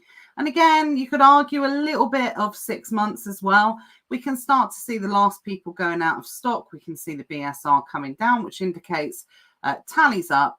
That, you know, on the graph down here, the last people have gone out of stock, the last sales, and then nobody's come back in stock until a week ago. So we want to go back out as far as 360 days to get our first indication of what the demand for this product is. Now, we want to go back a little bit further because we're not really looking at the moment whether I want to buy this. This is more to show you when the sales start to happen. Now, I want to go back 360 days, but my argument is it starts, you know, pretty much a year ago. So we want to go back possibly a little bit further. So I'm going to take it back to the full period of time of this sale. And yeah, we can see Amazon coming in here, but I'm not really 100% interested in that. But I want to zoom in on this period of time here. I'm not even going to look at the popular time. I want to zoom in on this period of time here when we would expect to see demand increase. And as we can see it, we've got the people coming into stock from the 31st of August going into September. And it's around, yeah, a little more, just from about a week away that the sales start to come in. And the sales start to come in. Yes, they're not particularly crazy at this point, but they are starting to sell because people are starting to be prepared for all of these things. Now, this isn't like a Christmas product in the sense that you need to have it by Christmas Eve. This is a product that people want to make sure that they've bought and secured probably by the kind of third week of November to ensure that they've got it for their kids, if they're going to let the elf deliver it or something like that. So we can see that there's a really consistent period of sales right up until this time. Now, of course, there's high levels of competition that come in. And yes, the price has decreased a little bit during this period of time. It might be profitable, it might not be profitable, this particular product. But the idea is just to show you that most definitely we're experiencing some really consistent sales during this period of time, when ordinarily you'd be thinking, well, probably November when these sort of sales kick off. Well, let's go back out. Let's go in and take a look in a bit more detail at this period of time, where you can see absolutely that the sales go absolutely nuts during this period of time. People go out of stock. People are starting to sell out of their stock. And before we know it, the price has recovered. And if anything, you know, the buy box here, as we go into December, is starting to increase, you know, getting up to £16. So again, I'm not talking so much about price recovery. It's more about the season starts now. So you might as well start buying and selling this stuff now. But also at the same time, it really does highlight, most definitely, if I reset the zoom and we go out and we look in a bit more detail here, you guys might not be able to see this, but you can go in and look at it yourself afterwards, is as that demand goes absolutely crazy, the new offer count just goes mental. People go out the stock, but the people that can sell it during this period of time, that can get hold of it, maybe they have been sat on their stock, so this is a good example, then they will be able to get extra profit during this period of time. And yeah, the demand is still very strong as we go into December, as we go into December. Let's have a quick look, see if I can hone in on December completely. There we go. So we can still see here when people think they should, start selling out, the demand is still crazy, and it's actually it even gets even busier. You've got a BSR there of 690. Now, I'll talk about BSR obviously, but I certainly don't make my buying decisions on BSR. But this is just such an obvious example of a grocery item being sub 700 or sub 1,000, and knowing how much this product would sell during that particular time, it would just be off the charts completely. I would expect a product like that to be selling at that time with that continual BSR, most definitely 50 to 100 a day. Now that sounds quite a wide amount, but absolutely more than possible during that period of time. So yeah, hopefully that makes sense on the demand side. But go on, start having a look at the Advent calendar examples and start looking at the BuyBot Pro sales graphs, and you will see exactly what I mean by in terms of that seasonal sales starting early. Okay, so I can see here, someone said that they sent in my first Advent calendars. Oh, it was Fran. Well done, Fran. Yeah, absolutely. Be prepared to get those sales on the Advent calendars for sure. Jed said something about Q4 was crazy last year. So glad I managed to get registered for Q4 FBM. We'll talk about that in a moment. Amanda says, sorry, late to this. All good, but we'll watch the first half on replay. No problem. If you're watching it on replay, then obviously you can speed me up and get through it a lot quicker, chipmunk style. Yeah, I'll drop those YouTube links once we finished the live. Phil said starting to pick up Advent calendars. TK Maxx is a good place to look at. Brilliant. Cindy says they sell in July. I can attest to that. I have sold Advent calendars in summer. Literally, I kid you not, on some of what are the hottest days of the year. They do generally sell all year round, of course, in not the same demand. But for sure, even if you get stuck with some of the non-food based ones, don't worry about it. I mean, unless you're sat on 1,000, obviously, but don't worry about it too much. If you do get stuck with the odds few past the 1st of December, you can see here they still sell well into December. They sell into January, they sell into February, and most definitely do sell into the summer as well. Someone said, Nina says, pet Advent calendars, absolutely. You name it, there's an Advent calendar for it for sure. Okay, that's a great question, Daniel. So are most calendars on Amazon, or do we need to create our own listing as PL? So that might be what some of you are thinking. Now, most Advent calendars, in terms of a lot of the grocery ones, unless they're new versions, a good majority are going to be on Amazon for sure. Now, if you look at that example I just gave, the Cadbury's Hero one, that type of Advent calendar, it generally stays the same year in, year out. They might change the packaging. I'll just quickly go back into it. I remember last year they had this Quizmas countdown on this one last year, and you'll find that there are multiple listings of this particular Advent calendar as well. So make sure you do a keyword search in Amazon, like Cadbury's Hero Advent calendar. Put it in the app just to search it, just to see if it's going to be the right listing with the right packaging for you. Because as we always talk about, you should always try and supply the product that has, the best representation of that particular listing. But some of the other types of Advent calendars, in particular, the beauty Advent calendars, change every year.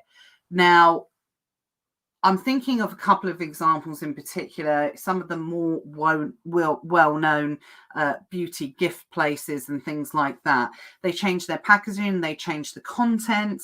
So you're going to have to be careful when you're doing your due diligence and checking what goes with what, in terms of, if you're doing like a Body Shop one, does it have that particular cream in it? Because people do want what's on there a lot of the time. Because the reason why people also buy Advent calendars early, particularly in the beauty field, is sometimes you can pay 60 quid for an Advent calendar, but it might have 120 pounds worth of content. So people buy them not to use them at Christmas, but just to take the goods out. And if they're doing that, they're going to want the right contents in them. So what it can be really tempting to do is you get something like a Body Shop one is to list it on last year's one because that's where the demand is. That's where all the sales are. Do not be tempted to do that. You will get caught out. You could get negative reviews. You could get, the listing deactivated due to voice of the customer by not having the correct contents and having loads of complaints on it. What will happen if you know how to list products yourself? Just list it yourself. Or believe me, if you've spotted it, I guarantee generally within a week, someone will list it on there. So just keep an eye out for it. Keep scanning that barcode, because if they're listing it correctly, then they're listing it on the correct barcode. Fingers crossed for that particular item. So keep an eye on the contents, keep an eye on the packaging. If they are beauty ones or toy ones, and toy ones, I mean, I know I've just said beauty, but actually toy ones are even worse because people buy them for collectors. So the example I'm thinking of is like the Star Wars Lego one or the Harry Potter Lego one. People collect those, and sometimes they change like one character in it. So you really do have to have a look at what you're buying, because what you don't want to do is be getting those back after someone's half owned it and realize that they've got like the wrong they've got like the wrong Hermione Granger with a different color hair or something like it, or something like that. So you definitely want to keep an eye on that. If it's not listed, believe me, you don't know how to list, it will list very, very quickly. Now, the other thing to take into account as well with advent calendars, I didn't intend to talk this long about advent calendars, but it's true. With a lot of the beauty ones, new ones that get listed, again, why people are tempted to list on the older listings is because the new beauty ones, when you go to list them, generally they go into hazmat really quickly. So they go into dangerous goods. So what I say is be aware that if you list an item and it's newly listed and you get it into FBA, don't be surprised if it does change to hazmat and it's a beauty one. Now, obviously, you can wait for someone to supply the documents and get it out of hazmat, but that can take some time. So if it does go into stranded, you might have to consider removing them. But a lot of people now do know that the beauty ones go into hazmat. So they either tend to keep them back and merchant fulfill them themselves because they don't want to send them in, particularly if they're expensive ones, get them all battered up and bashed up by Amazon, and then, wait for them to come back, and then they're potentially ruined. And it's not like you can take it back to the shop because they might have sold out. So that's something just to bear in mind as well. And it's definitely worth applying to the dangerous goods, because you'll be able to, although it might be hazmat, it won't be like proper hazmat. So you should, if you are part of the dangerous goods program, be able to send them in on the dangerous goods program. But again, a whole nother reason to get Buybot Pro, so you can be absolutely aware of when you're doing your due diligence, and you'll be able to check in there, whether it's hazmat, whether it's dangerous goods, whether you're acceptable to be able to send it in. Just another reason to make sure you've got that tool to be able to make those type of decisions. Hopefully that all makes sense. Simona says chocolates I sold in Q4 last year in hundreds are back within the wholesaler. I sent 30 last week, already sold out, and ordered the whole stock. Amazing. Again, something that you probably won't have the benefit of doing it if that is your first Q4. Yes, you don't have the physical example like Simona has said there yourself, but you should be able to tell that by going in and looking at the data and looking at some of these seasonal goods. Trust what the data says. If you've got an example like this, it means it sells like crazy. There's no doubt about it. Okay, moving on from advent calendars. Let me know if there are any other questions, and we can definitely mop those up at the end. So again, seasonal products, supply issues. For sure, we've talked about that already. If you see it, I would get it now, because there's a good chance people are not going to have the opportunity to keep producing as much or get extra stock in because of the various different reasons, not just because of the shipping issues with China. I mean, that is a massive factor. But because we're experiencing delay with lorry drivers, there could be extra checks this year for Brexit that are going to be coming in October for certain types of goods. If you see them now, get them now. We experienced massive shortage of delays on things like Star Wars advent calendars last year. So go in and look at those charts and see, okay, you might not be able to compete with Amazon to start with because Amazon's selling that particular product, but even Amazon might run out of stock. Look back at the data of last year. And yes, we don't always, the past doesn't always equal the future, but it is a really good place to start, I personally think. Now, what I would also do is start looking at daily wholesale checks. Now, if you are somebody who buys these type of products from wholesalers, what tends to happen is you tend to get like this big banner on a lot of the wholesalers saying Christmas stock, now.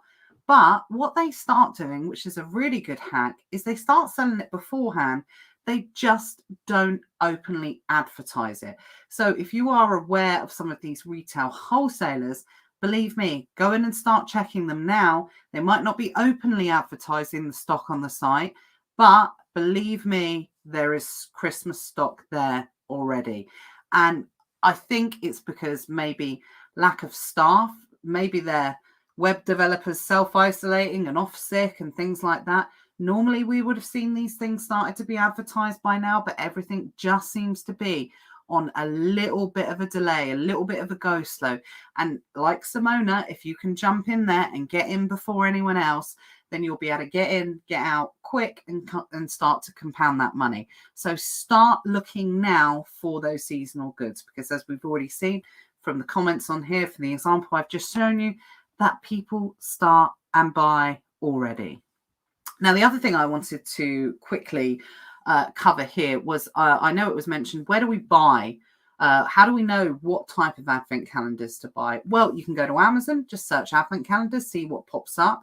But there might be some hidden listings. So those listings might not have been created yet.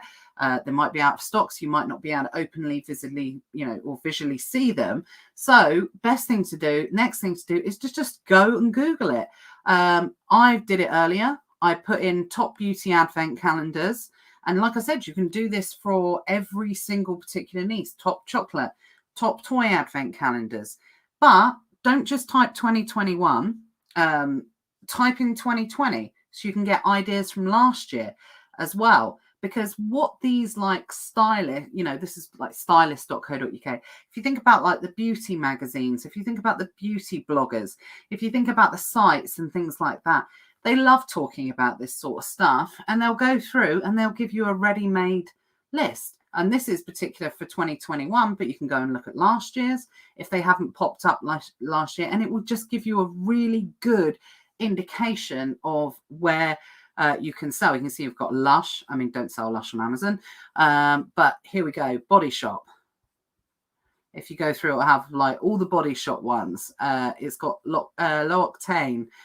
It's got all of these look fantastic. Again, that's one that you're not going to sell.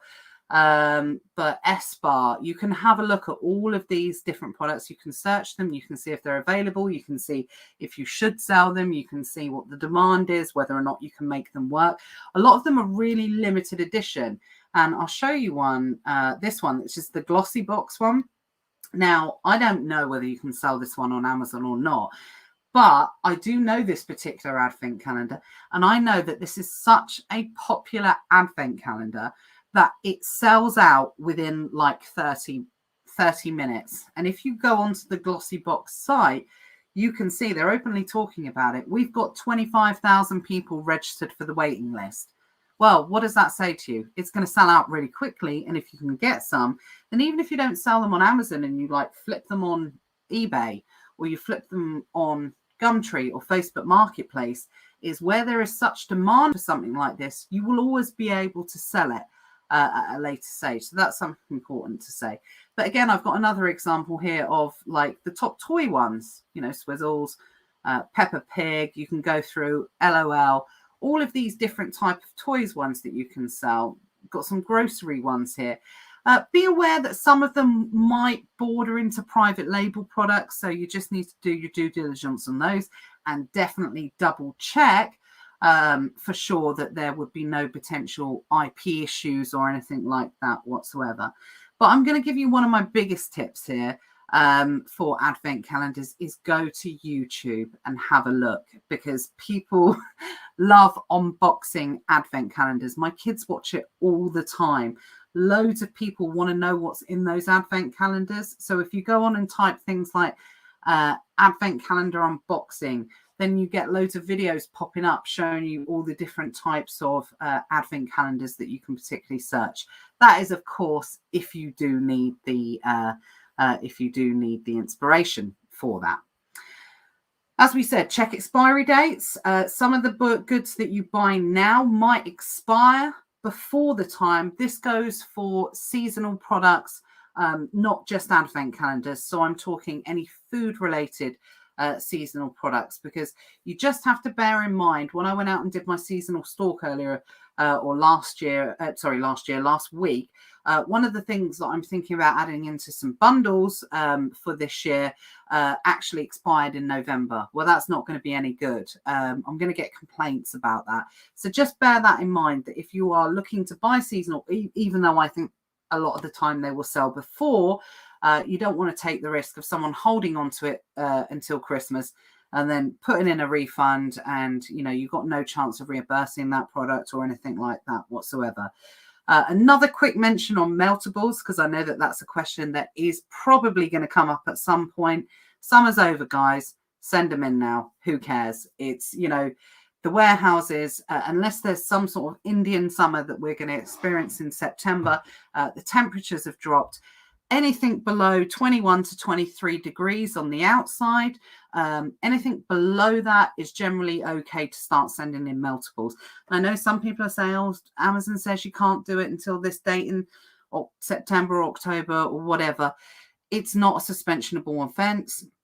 I've never heard of anybody having their chocolates destroyed or anything like that. And pretty much now Amazon have got bigger fish to fry than worry about your Cadbury's, sort of heroes that you're sending in. So as far as I'm concerned, meltables are now fair game, because the temperatures drop so much. And, looking at this reasonable short to long term forecasts, they're certainly not going to increase again. So feel free to start sending those goods in. RA is going to be great for these type of products this year. So if you have success with some, then definitely it's worth going around the shops and picking up as many as you can. Again, just purely for the reasons that we've talked about. But where you can, remember to click and collect if possible, because obviously if there's one big thing that you do lose out on RA, you gain the profit generally, but you lose out on things like cash back, unless you're doing like airtime rewards or some of the other app-based ones. You just want to maximize that profit as much as possible. So if there is an option to click and collect and use a cashback link, make sure you do that first, because then you can get the best of both worlds. Everyone still there? Fingers crossed you are. Let me know. Obviously, any more questions as we are going along. I did spend a lot longer on advent calendars that I wanted to. But yeah, hopefully you guys are still enjoying this.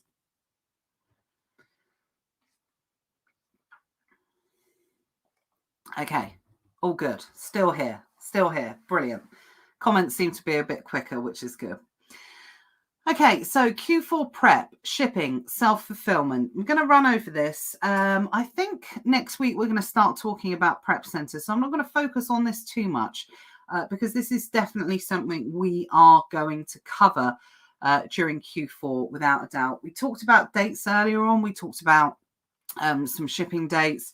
We're talking about, still sending in. There are no fixed dates. There are no dates that Amazon saying, no, we're not accepting any more goods to be sent in. Now, what I am going to say is we don't know how overwhelmed Amazon are going to get. So this year, it's one of the first years where I'm advising people to be prepared as much as possible for all shipping eventualities. Now, if there's one thing for sure, if you're using a prep centers do generally tend to get, if they're going to get overwhelmed, Q4 is going to be this period of time. I don't need to go into the reasons why. Hopefully it should be obvious. More goods coming in. potentially less staff because of COVID, all these different types of reasons. What it can end up being is a bit of a mess. So the way I always say it, if you are not using a prep center now, or if you are using a prep center now and you're expecting big things during Q4, you might want to consider getting yourself a prep center backup. You might want to consider sort of hedging your bets with prep centers, especially if you are intending to send in thousands upon thousands of goods, because what can happen is some prep centers, for the reasons that I've suggested, can get bottlenecks, and there's no point in trying to gloss around it. And if you ask a prep center directly, go, no, we're used to it, we've got loads of staff, we've got loads of this, we've got loads of that, but you just can't predict what people are going to do. So my advice is hedge your bets. If you're using one now, even if they've been phenomenal before, I would just have a backup, or have one that you can send certain types of, maybe send your bundles to one, send your single items to another, just so you don't fall into that prep center Q4 bottleneck. But we're going to go through that a bit more next week or the week after. I can't remember in particular. But the other thing to take into account is shipping and receiving times most definitely increase. Now, normally I would say receiving times, but this year, again, due to shortages of lorry drivers, the haulage system seems to have been particularly affected by staff shortages. And, there's going to be so much pressure to move goods around the country this particular Q4. And that's without taking into account if there are any, extra lockdowns or anything. So what I would say is, shipping this year times are going to increase, because one of the most frustrating things is you can send your goods in and they can be received in 24, they can land in Amazon in like 24, 48 hours, but they're not checked in or they're not received for, 2 weeks. Whereas this year, I think we've got to expect longer shipping times as well, because the haulage companies and the transporters around the country are going to be experiencing extra demands. But guys, don't get frustrated. Certainly between now right up until probably September, October, November, we're going to see a lot of extended shipping times. So very quick tip, try not to do as many big shipments as possible. Try and send as regularly as you can in smaller shipments, because there's nothing more frustrating than sending in 1,000 goods and then it all gets caught up in one shipment, and that's all your cash flow, that's all your hopes, all your Q4 hopes and dreams that are resting in that shipment. Fill a box, send it, and send it in. That's the best way to do it. If you ship once a week, increase it to twice a week. If you ship twice a week, try and ship 4 times a week. You get the drift. Regular and often is definitely the best thing here, because you're hedging your bets essentially. Now, you can utilize pallets. Again, something we will be looking at and covering. I'm going to get Luke Dugan on in the next few weeks to talk about pallets and how that can really help you during Q4 to hedge your Q4 shipment bets as well. So I'm not going to go into too much detail, but again, if you are using pallets, they definitely do have longer shipment times, but you can mix things up and mix it with a bit of UPS and self-fulfillment and all these different types of things. So we'll be definitely covering more. Just wanted to make you aware of that at this stage. Now, this is the first time ever I think I'm really going to talk about merchant fulfilled. Again, we will have a separate session on this, and I feel like I'm saying that a lot now, but there's a lot of information to take in now, and this was always going to be an overview tonight of what you need to do to start planning, not what to actually do. So merchant fulfilled is definitely going to play a huge part in a lot of people's Q4 this year. I'm not going to talk about seller fulfilled prime, because I think that's a different beast completely. But there are certain dates and certain things that usually you have to abide by in order to fulfill merchant some of the type of goods that people sell during Q4. Now, the one that jumps to mind is toys. That's the main one. Amazon do restrict merchant fulfilled selling of toys during Q4 if you do not hit certain metrics by a certain period of time. Now, I can't remember the exact dates. I should have looked them up beforehand, but I'll make sure I have them for next week or post them in the group for you guys. You normally have to sell 25 merchant fulfilled items. I'm just going to say random dates between, I think it might be like the 1st of September and, say, for instance, the 15th of October, in order to qualify for you to be able to sell toys merchant fulfilled during Q4 and up until the 31st of December. So I will clarify those dates. I don't think they've released this year's dates yet, but they will be very similar to whatever last year's dates are. Now, Amazon might throw us a curveball here, and this is pure speculation. I've not heard anyone talking about this. This is my own personal thoughts. With the issues that Amazon has experienced this past year of the overwhelming amount of goods that are being sent into the Amazon fulfillment centers, then could they restrict more categories this year? I'll be really interested to hear people's thoughts. It will be interesting whether or not they apply that to more categories this year. Like I said, I've not seen anything. I've not heard anything. That's my own personal cogs turning in my brain that thinks if I was Amazon, maybe I would add it to this category or this category just to take that pressure off themselves, because Amazon are going to, be very busy. And we already know the storage centers, the fulfillment centers are already full. Or maybe the dates will be longer. Maybe the goalposts will move and they will get bigger. One thing is for sure, which I already know, is we are definitely starting to see a little bit of a favoring again of merchant fulfilled sellers over the FBA. Now, normally when Amazon do that, it means they're starting to struggle a little bit.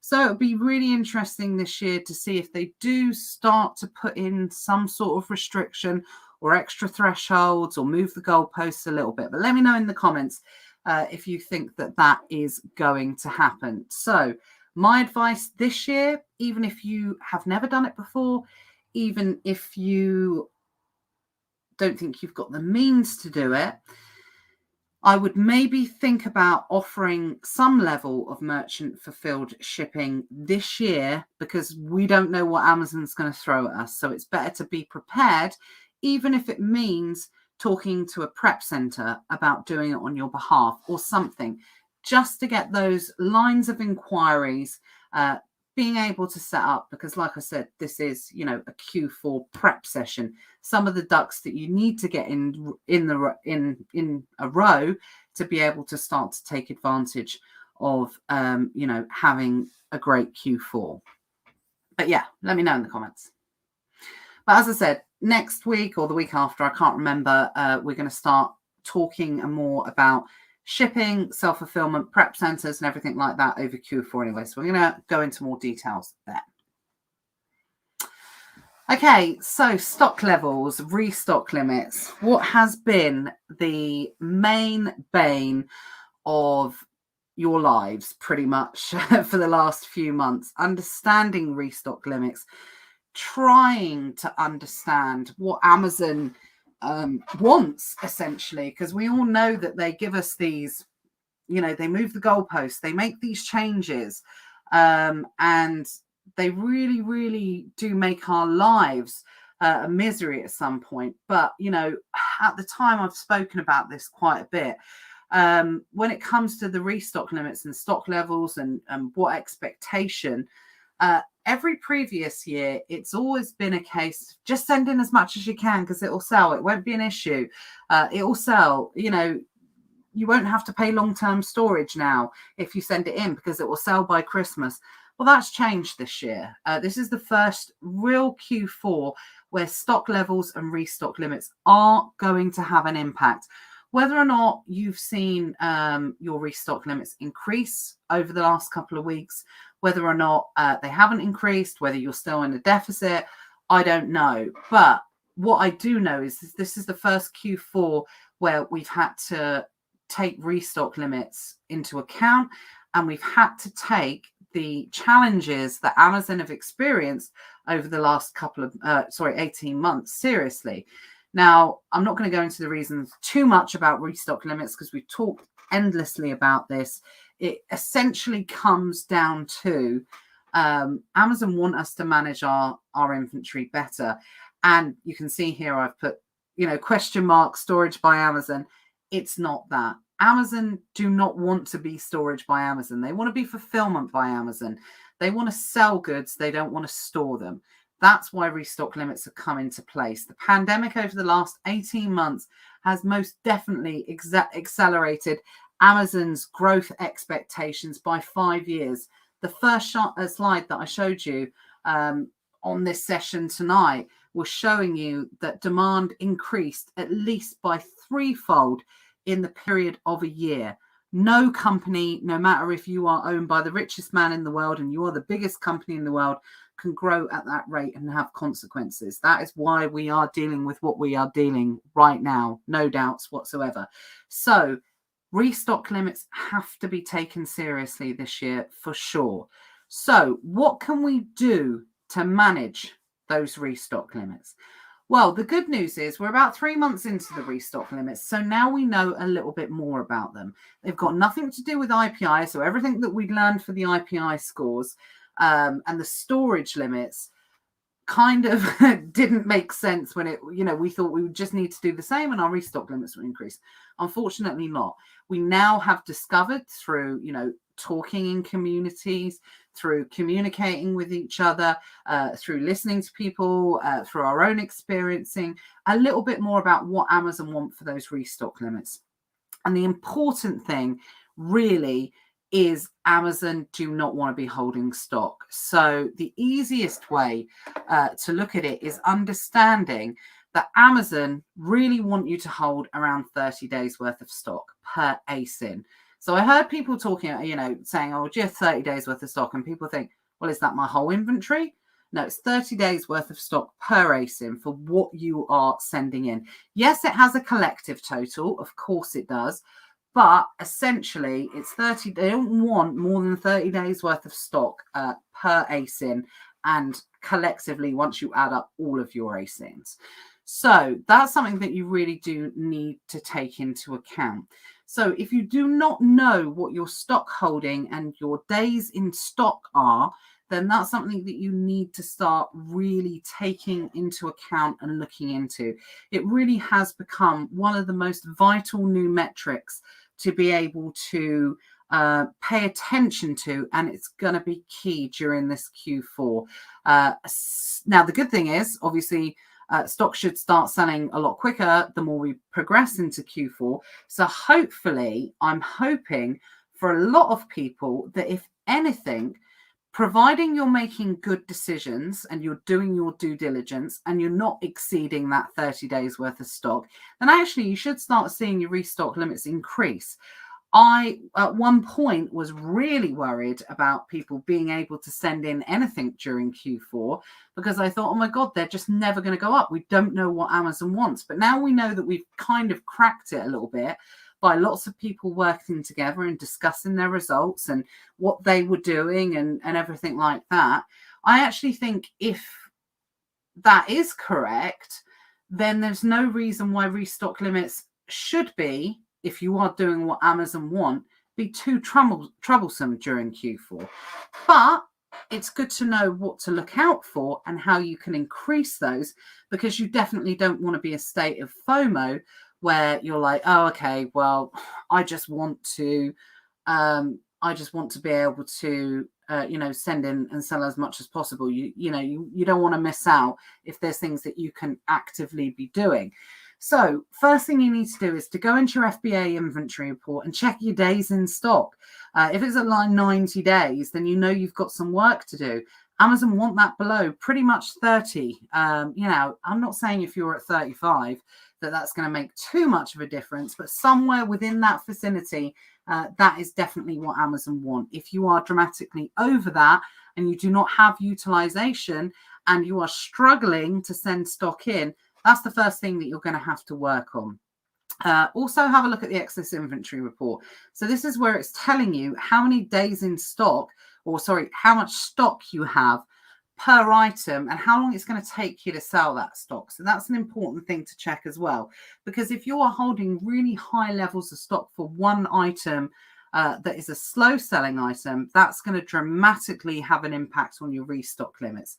So if you have an item that sells 30 times in the month, but you have a product, you have 90 items, well, that's 3 months worth of stock. Well, that's 90 days worth of stock for that particular product. Well, Amazon want you to have 30 days. So you need to do that. You need to look at that and go through your stock and see what is selling, what is not selling. And to be honest, you might have to, if you are having trouble sending new goods in, then you might have to make a decision on some of the stock that you need to sell, starting from, you know, your kind of age stock and the stock that is most excess or over the amount of what Amazon want. Those are some of the things that you're going to have to look at first in order to start getting some of those restock limits moving again. Also, stay on stop of stranded and unfulfillable inventory as well. I know from the IPI scores, most of you guys are going to be doing that now anyway. We used to give, I was going to say really bad advice. It wasn't bad advice because it was advice that was absolutely fine at the time. But if this is the first time you're joining us, maybe since last Q4, maybe you're getting back into selling on Amazon again, you might think, well, actually, I'm not going to remove my unfulfillable stock or my stranded inventory because it has no impact on my account. It has no impact on, you know, how I'm able to sell on Amazon. And yeah, that's absolutely right. It didn't used to, and it's certainly not any type of suspensionable issues whatsoever. But what it will do is, you know, it will have a negative impact on your restock limits and also your IPI scores as well. So get it out. You know, it's either fix the issue or get it out, because it will definitely have an effect whatsoever. Now, one of the other things that you want to do, it sounds awful, I hate doing it. Like I said, you're going to have to look at all that existing stock, look at your sell-through rate, see what's selling, see what's not selling. Monitor pricing. Are you close to the buy box for certain items and you're sat on 30 items that it's not selling and it's having an impact, but there is no utilization? You can't send any stuff in. You're going to have to go through this stuff with a fine-tooth comb, and you're going to have to keep on top of it. So it's something that you don't do maybe once every quarter and go, oh, no, I'm okay. This is something that's not going away, the restock limits. So this is something Amazon, from day one, I have known that they want us to manage our stock better. And if something's not selling, then you need to work out how long it's going to take you to sell it, how far you are away from the buy box, how much competition there is. And oh God, it kills me to say it, but in order for your future growth of selling on Amazon, you might have to dump it. You might have to get rid of that stock, sell it at, you know, hopefully a smaller profit. You might even have to consider selling it at a loss, but that will only be if you're having an issue with your restock limits at the moment and you can't seem to get any increases. This is the sort of stuff that you need to do for sure. And I'll come on and talk about a bit more on how you can improve those restock limits in a moment. But final thing here, normally around this time of year, Amazon do some sort of free removals. Now, I know you guys love your free removals. So whenever they do come up, keep an eye on the Facebook groups. Obviously, Secret Wealth Project. Generally, we put out some sort of video to let you know that there's certain dates for free removals. So please, please, please do keep on top of those, because if you are going to struggle with your restock limits this year and you don't want to pay to remove your goods, yes, you might have to do what they call strategic removal of goods it might be cheaper for you to remove as opposed to sell them and lose the money and send them back in once your restock limits have improved. But if you can remove them and get them sent back to you under a free removal period, then obviously that's going to be a win-win situation to do that. So make sure for sure that you are looking out for those free removals. I would be surprised if we did not see one in the next month. So famous last words, guys, but I would expect a period of free removals sometime in September. So we will keep you updated on those. Right, just checking in with you guys. I see Sean says, can't wait for free removals. Phil says, I've pulled back lots of stock in the last month. It's going on eBay. Absolutely. Do you know what? eBay is massively up and coming in terms of demand. It'll be crazy this year for selling on there. So a lot of the time, it really it used to mean that if you pull it out, you'd wait to send it back into Amazon. But don't wait for that. You look for alternative models. To sell it on Facebook Marketplace, Gumtree, eBay, all of these different platforms. Amazon's got some competition now. People are shopping those. So make sure you keep an eye on those as well, for sure. Right. So one other thing I wanted to touch on tonight was to use your utilization wisely. So I've pulled up just a screenshot that I pulled off of Amazon. Not of Amazon, off of Google earlier today. So everyone said, oh, you're selling in euros or whatever. No, it's just to show you exactly what I mean. So moving forward, in order to increase your restock limits as well, because it's all very well getting utilization, but if you're going close to that limit, Amazon's not going to trust you because you keep using it up and you're not doing what Amazon says. So ideally, you want those restock limits to increase. So what I would say is what you want to do here. Now, this is predominantly for when you're using, replenishable items. You need to be doing what Amazon wants. And what Amazon wants essentially is for you to send in goods, for them to sell, you to replenish those goods, for them to sell, then for you to replenish those goods, and then for you to sell, and continue going on in that cycle of replenishment. Now, the amount we talk about replenishables, I was, one of the first people 2-3 years ago to start talking about the importance of selling replenishables on Amazon. I don't believe that most people do not have some level of replenishables within their inventory nowadays, unless you're very, very new to selling on Amazon. So what I would say is make sure you are giving Amazon what they want, and that is, adhering to sending in and replenishing those goods accordingly. So what you want to do, and I've used Sellerboard as an example here. I know people use other different types of software. You can do it on a manual sheet, you can do it on a spreadsheet, you can do it however you want to do it. But you need to get some sort of understanding for how your replenishables are selling and how often they're selling and how many items you need to be sending in to appease the Amazon replenishable gods. Now, the best way to do it is just to pull up what you are selling, have a look at what you have sold, obviously go back in, see if anything's changed from the particular listing, and then restock accordingly.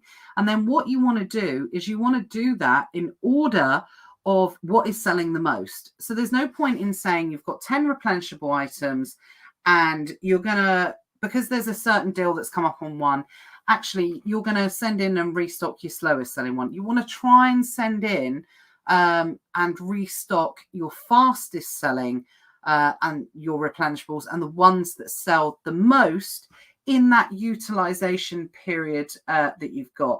And this is something that you want to be doing on a regular basis. So continually monitoring it.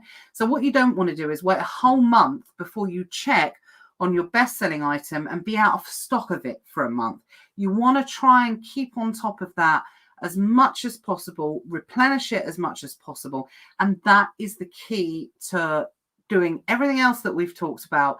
And then on top, being able to really increase the restock limits. Now, it's not just me that's talking about that. Other people are talking about it. It's being talked about it openly in groups now for how most people think is the best way to be able to increase that utilization, to really take advantage of it and to do what Amazon wants. Because if you are sending goods that are selling, it's not just about dumping stock. We've talked about this endlessly over the last couple of months. You think, okay, I've dumped all my stock. Great. Why are they not increasing it?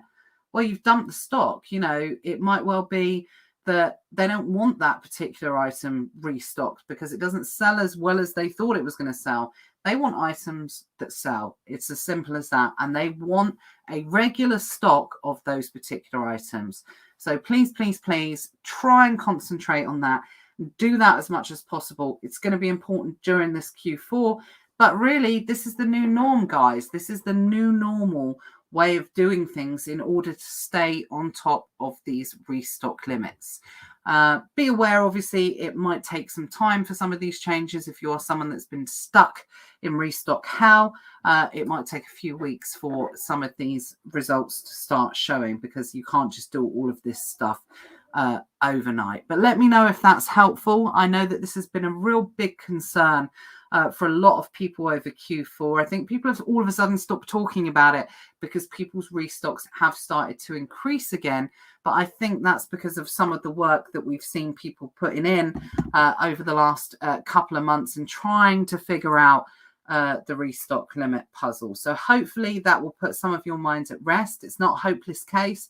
It is just a work in progress, and it is something that you are going to have to continually work on in order to, like I said, appease the Amazon restock limit gods. But that, with a combination of being prepared with some other fulfillment options, again, I think it's all going to contribute to the greater good. Let me know if that was helpful.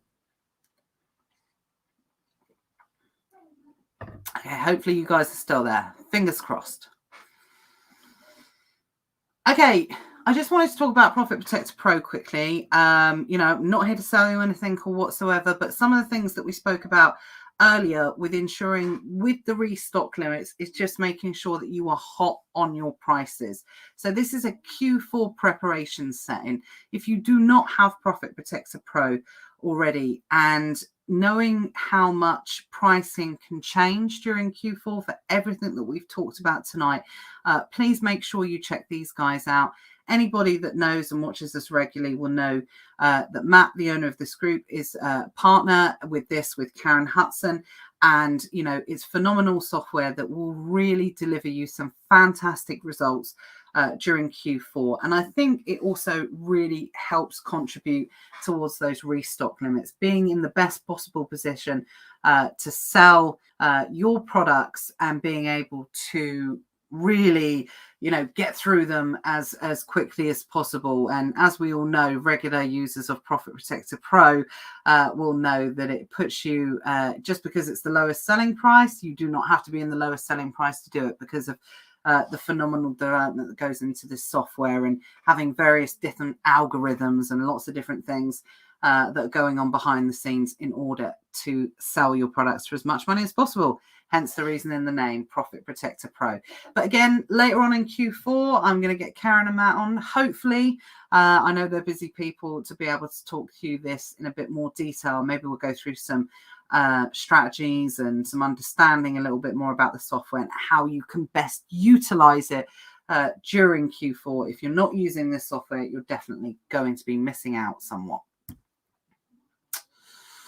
Okay, we're getting through this. It's getting up to 2 hours. I knew that this was going to be a session, hence the reason why I didn't bring someone else in tonight, because I knew we had to get through as much information as possible. So I am going to run through this. I'm not going to run through it quickly because I knew it was going to be a longer session tonight, and hopefully you guys are still with me, still hanging in there. Q4 prep is always a big subject for sure.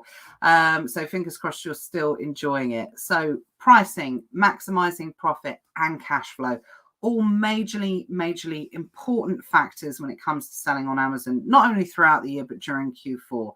I've already said it. Profit Protector Pro, it's a no-brainer. It's going to contribute, and it's going to play a massive part in pricing, whether you set or forget, or whether or not you're using it to weed through those bad buys and, to increase stocking, restock limits or whatever. It's most definitely something that I think will help definitely maximize your profit and contribute with how you price your products during Q4. Because as I said, if you decide to sit it out on certain products, you can just set your pricing. You can give yourself alerts, and you can say, right, check back in on that once a week, something like that. But that you've got a good bit of software managing that pricing for you. So let's just quickly run through these. for some of you, this is going to be like, oh, okay, this is so obvious. Why are you talking about this? Believe me, people forget.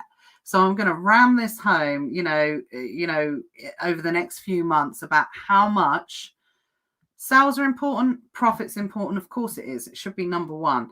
But there's some massive opportunities here to maximize profit through using some of the best advantages that we use for vanilla arbitrage. They are cashback sites. If you are not using cashback sites, you are leaving money on the table. Sign up to as many as you possibly can. Use different cashback sites. Top Cashback is always going to be the best and the most reliable in terms of payout. It's the one that's been going the longest. Yes, people have been moaning about sites like Complete Savings. I think we might have a separate session on cashback and maximizing profit and everything like that, so we can talk about it in a bit more detail. But I would always, try and use as many different cashback sites as possible in order to not put all of my eggs in one particular basket. You can walk away with hundreds, if not thousands of pounds worth of cashback during and after Q4, providing you remember to use those cashback sites. Same for loyalty points. So many people will use cashback sites, but they forget to add in their Boost Advantage card. Most of them are digital now, but remember to take them with you if you're going into physical shops as well. You could literally be leaving money on the table. You can use that to buy profit and sell them for infinite ROIs. You can buy your Christmas presents.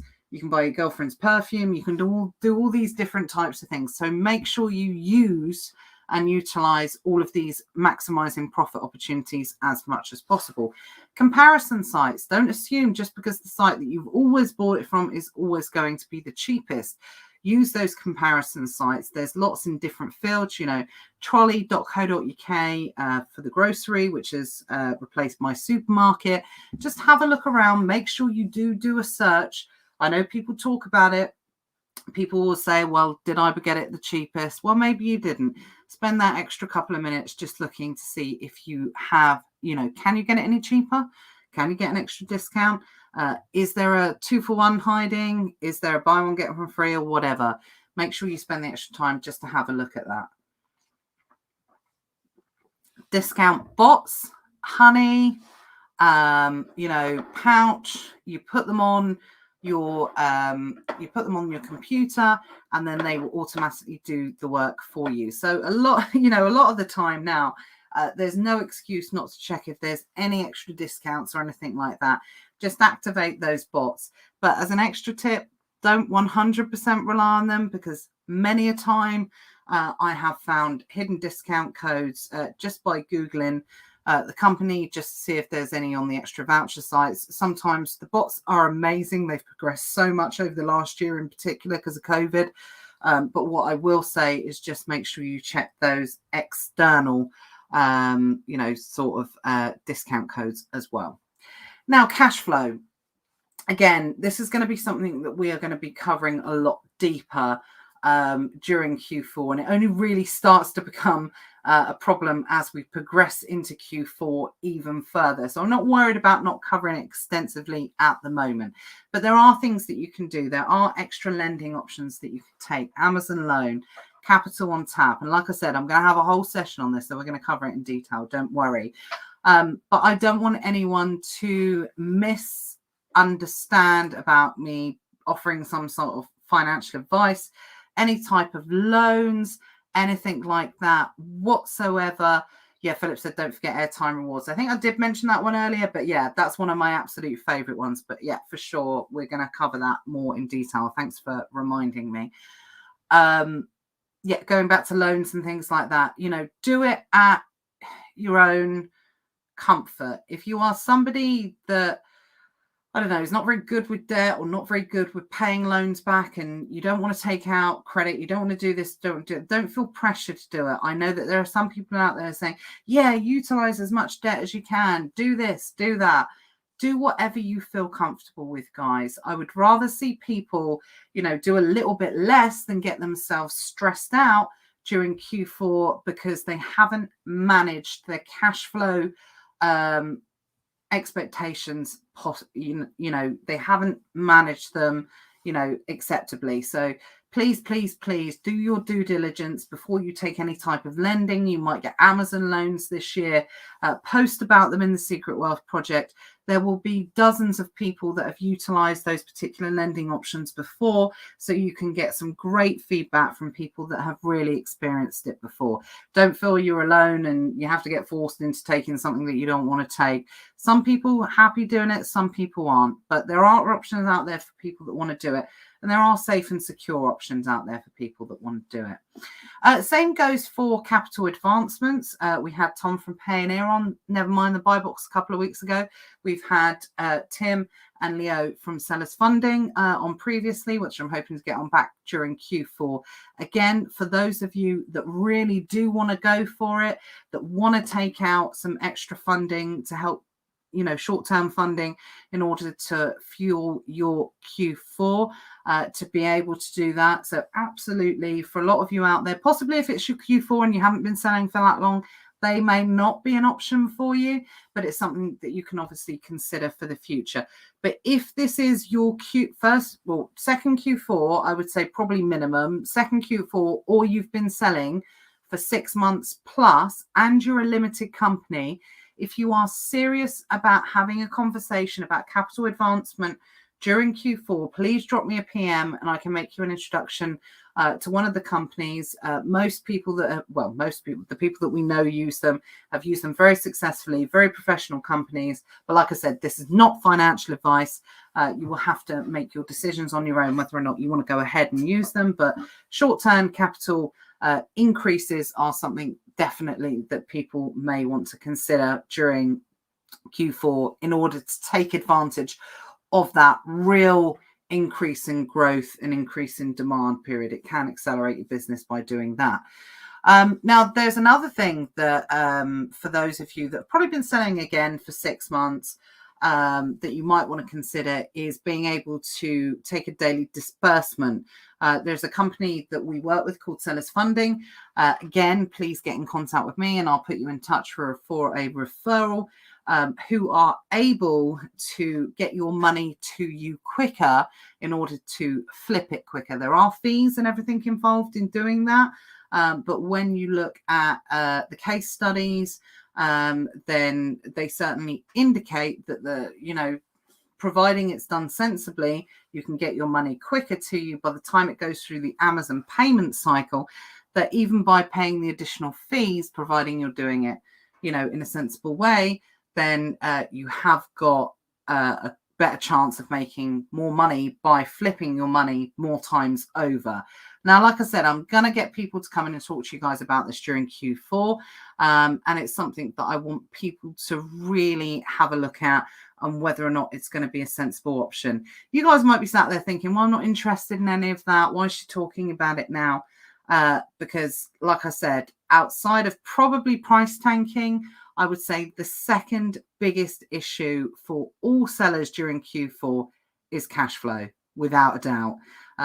Nobody's talking about it now, but the title's, the clue's in the name here. This is a prep session. This is about getting the ducks in a row, being able to kind of interpret and, estimate any potential bottlenecks that are going to come during Q4 for you to take it, take it. I want you guys to have the best possible Q4 ever and to look at as many options as possible to help facilitate that for you. That's why I'm here. That's why I'm spending all this time. Probably going to lose my voice after all this talking tonight. But for sure, that's what I want to go through. Now, I'm not going to go into this in too much detail. Again, I'm going to go through and cover like a cash flow specific example. But I just wanted to show you very quickly some of the example of, what we do with setting Q4 budgets and how this can really, really help with making sure that you do not run out of money, or making sure I think most people are going to run out of money, whatever, even people that take capital advancements and things like that, because generally there are so many deals that are available that people 100% for sure, potentially, but what you want to do is you want to maximize your cash flow as much as possible. And by helping to set a Q4 budget can really help with that. So, if this isn't your first Q4, then you can base a lot of the budgets that you're going to set on previous Q4.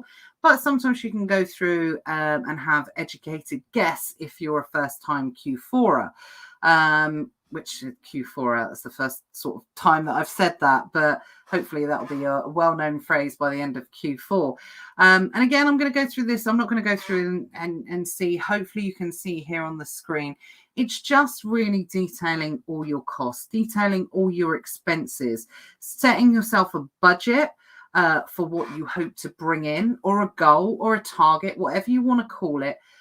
Set yourself a budget or a goal, and then really detailing what all your possible expenditure is and monitoring it. That's the key here. So setting yourself up a spreadsheet. Maybe you have software that does this for you. I don't know. But keeping an eye on it. I tell you what, there's nothing worse than people saying, you see people, saying, oh, I spent $4,000 this week. Well, great. How much have you got left to spend next week?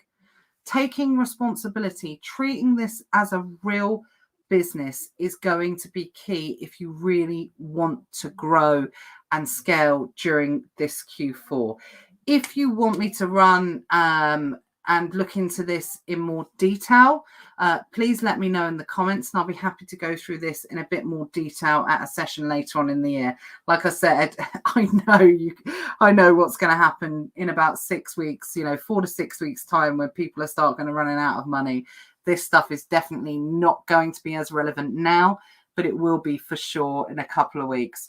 I'm happy for you guys to do whatever you want me to do. So if you want me to go through that in more detail, then we can for sure, just to give yourself the best possible chance to scale during this time.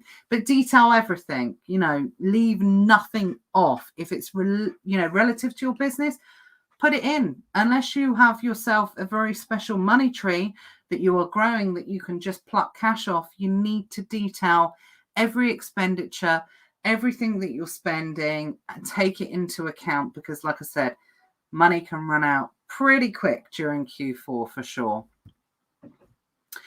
Okay, finally, let's talk about toys. As I said, I've seen people commenting in Facebook groups, I'm skipping toys this year. I'm not going to do toys this year because of declaration of conformity. It's too much hassle. I can't be bothered, all of these different things. And I get it. I totally get it. But I think anybody that sort of makes that kind of statement is probably doing themselves a little bit of a disservice. Yes, there's so many other opportunities to take advantage. And yes, you may not want to get frustrated, but toys is such a lucrative area. I believe that it is the category that increases the most in terms of demand during Christmas for obvious reasons. And I think because of all the shortages and everything this year, again, there's going to be some real gems. And yeah, a lot of people are going to sit it out. So I feel that there's going to be less competition this year. Now, yes, we've got a big pain in the bum due to the declarations of conformity, but as long as you're aware of that, I personally remember last year, obviously Amazon had a big purge beforehand, but during Q4, they laid off it a little bit. I'm not saying that's going to be the case this year so much, but we go through periods of quiet times on declarations of conformity. Not every single toy that you sell will get a request, especially if you are someone that heeds my warning earlier on of potentially looking to self-fulfill these particular items. If you are someone that has that ability to be able to do it, not have to worry about it getting caught up in the Amazon shipment cycle, which is going to reduce the amount of time that you have before you have to sell that items, why wouldn't you sell toys? If you are someone that's going to merchant fulfill, I know a few of you that have commented already tonight are going to be really taking advantage of this. If you can merchant fulfill those goods and get them sold before, 1, the declaration of conformity goes in, 2, before your competition goes in, and 3, before any potential saturation could occur because it comes from some sort of big toy event or something like that, then why wouldn't you sell toys during this year, during this Q4, if you've got the facility to do so? So if you see people talking about it, don't necessarily follow the crowd. I'm a personal believer of, whatever the way the general consensus goes on Amazon, if you follow the opposite, then there's gold to be found in them particular hills. So make your own judgments on that. Have a look, see what works for you. Even if you want to dip your toes into toys, it's definitely worth looking into just to see if you can make some good gains on those. Don't get yourself stressed out. There's always a period of time that you can sell those.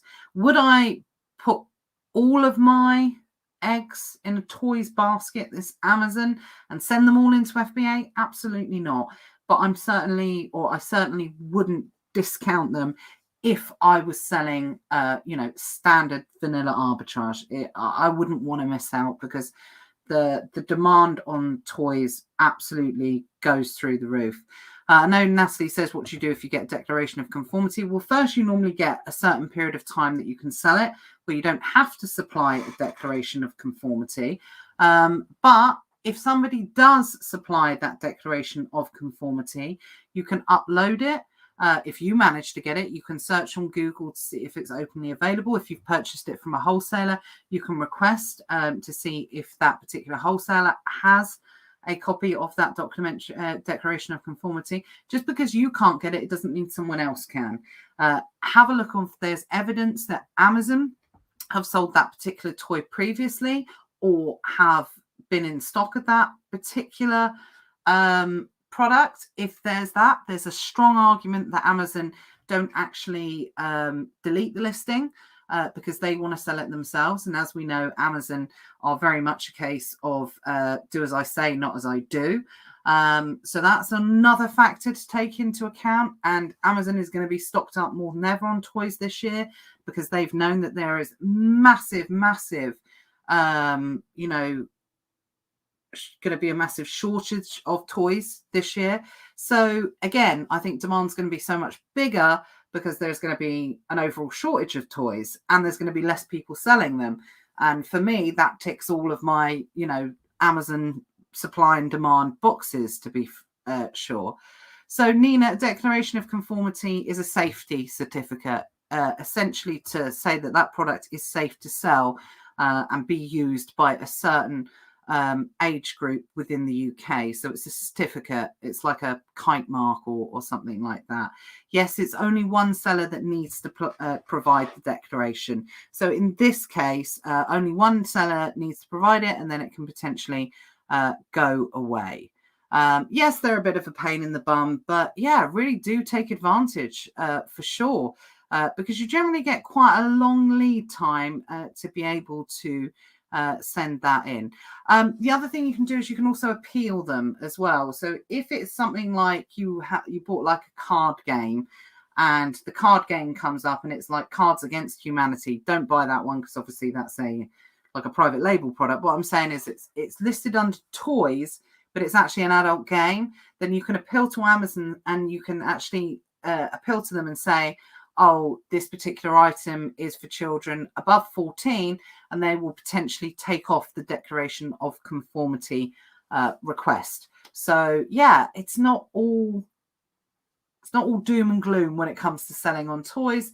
Demand's going to be so much quicker this year. So please do consider it, especially if you can merchant fulfill, because I think there's going to be some great opportunities.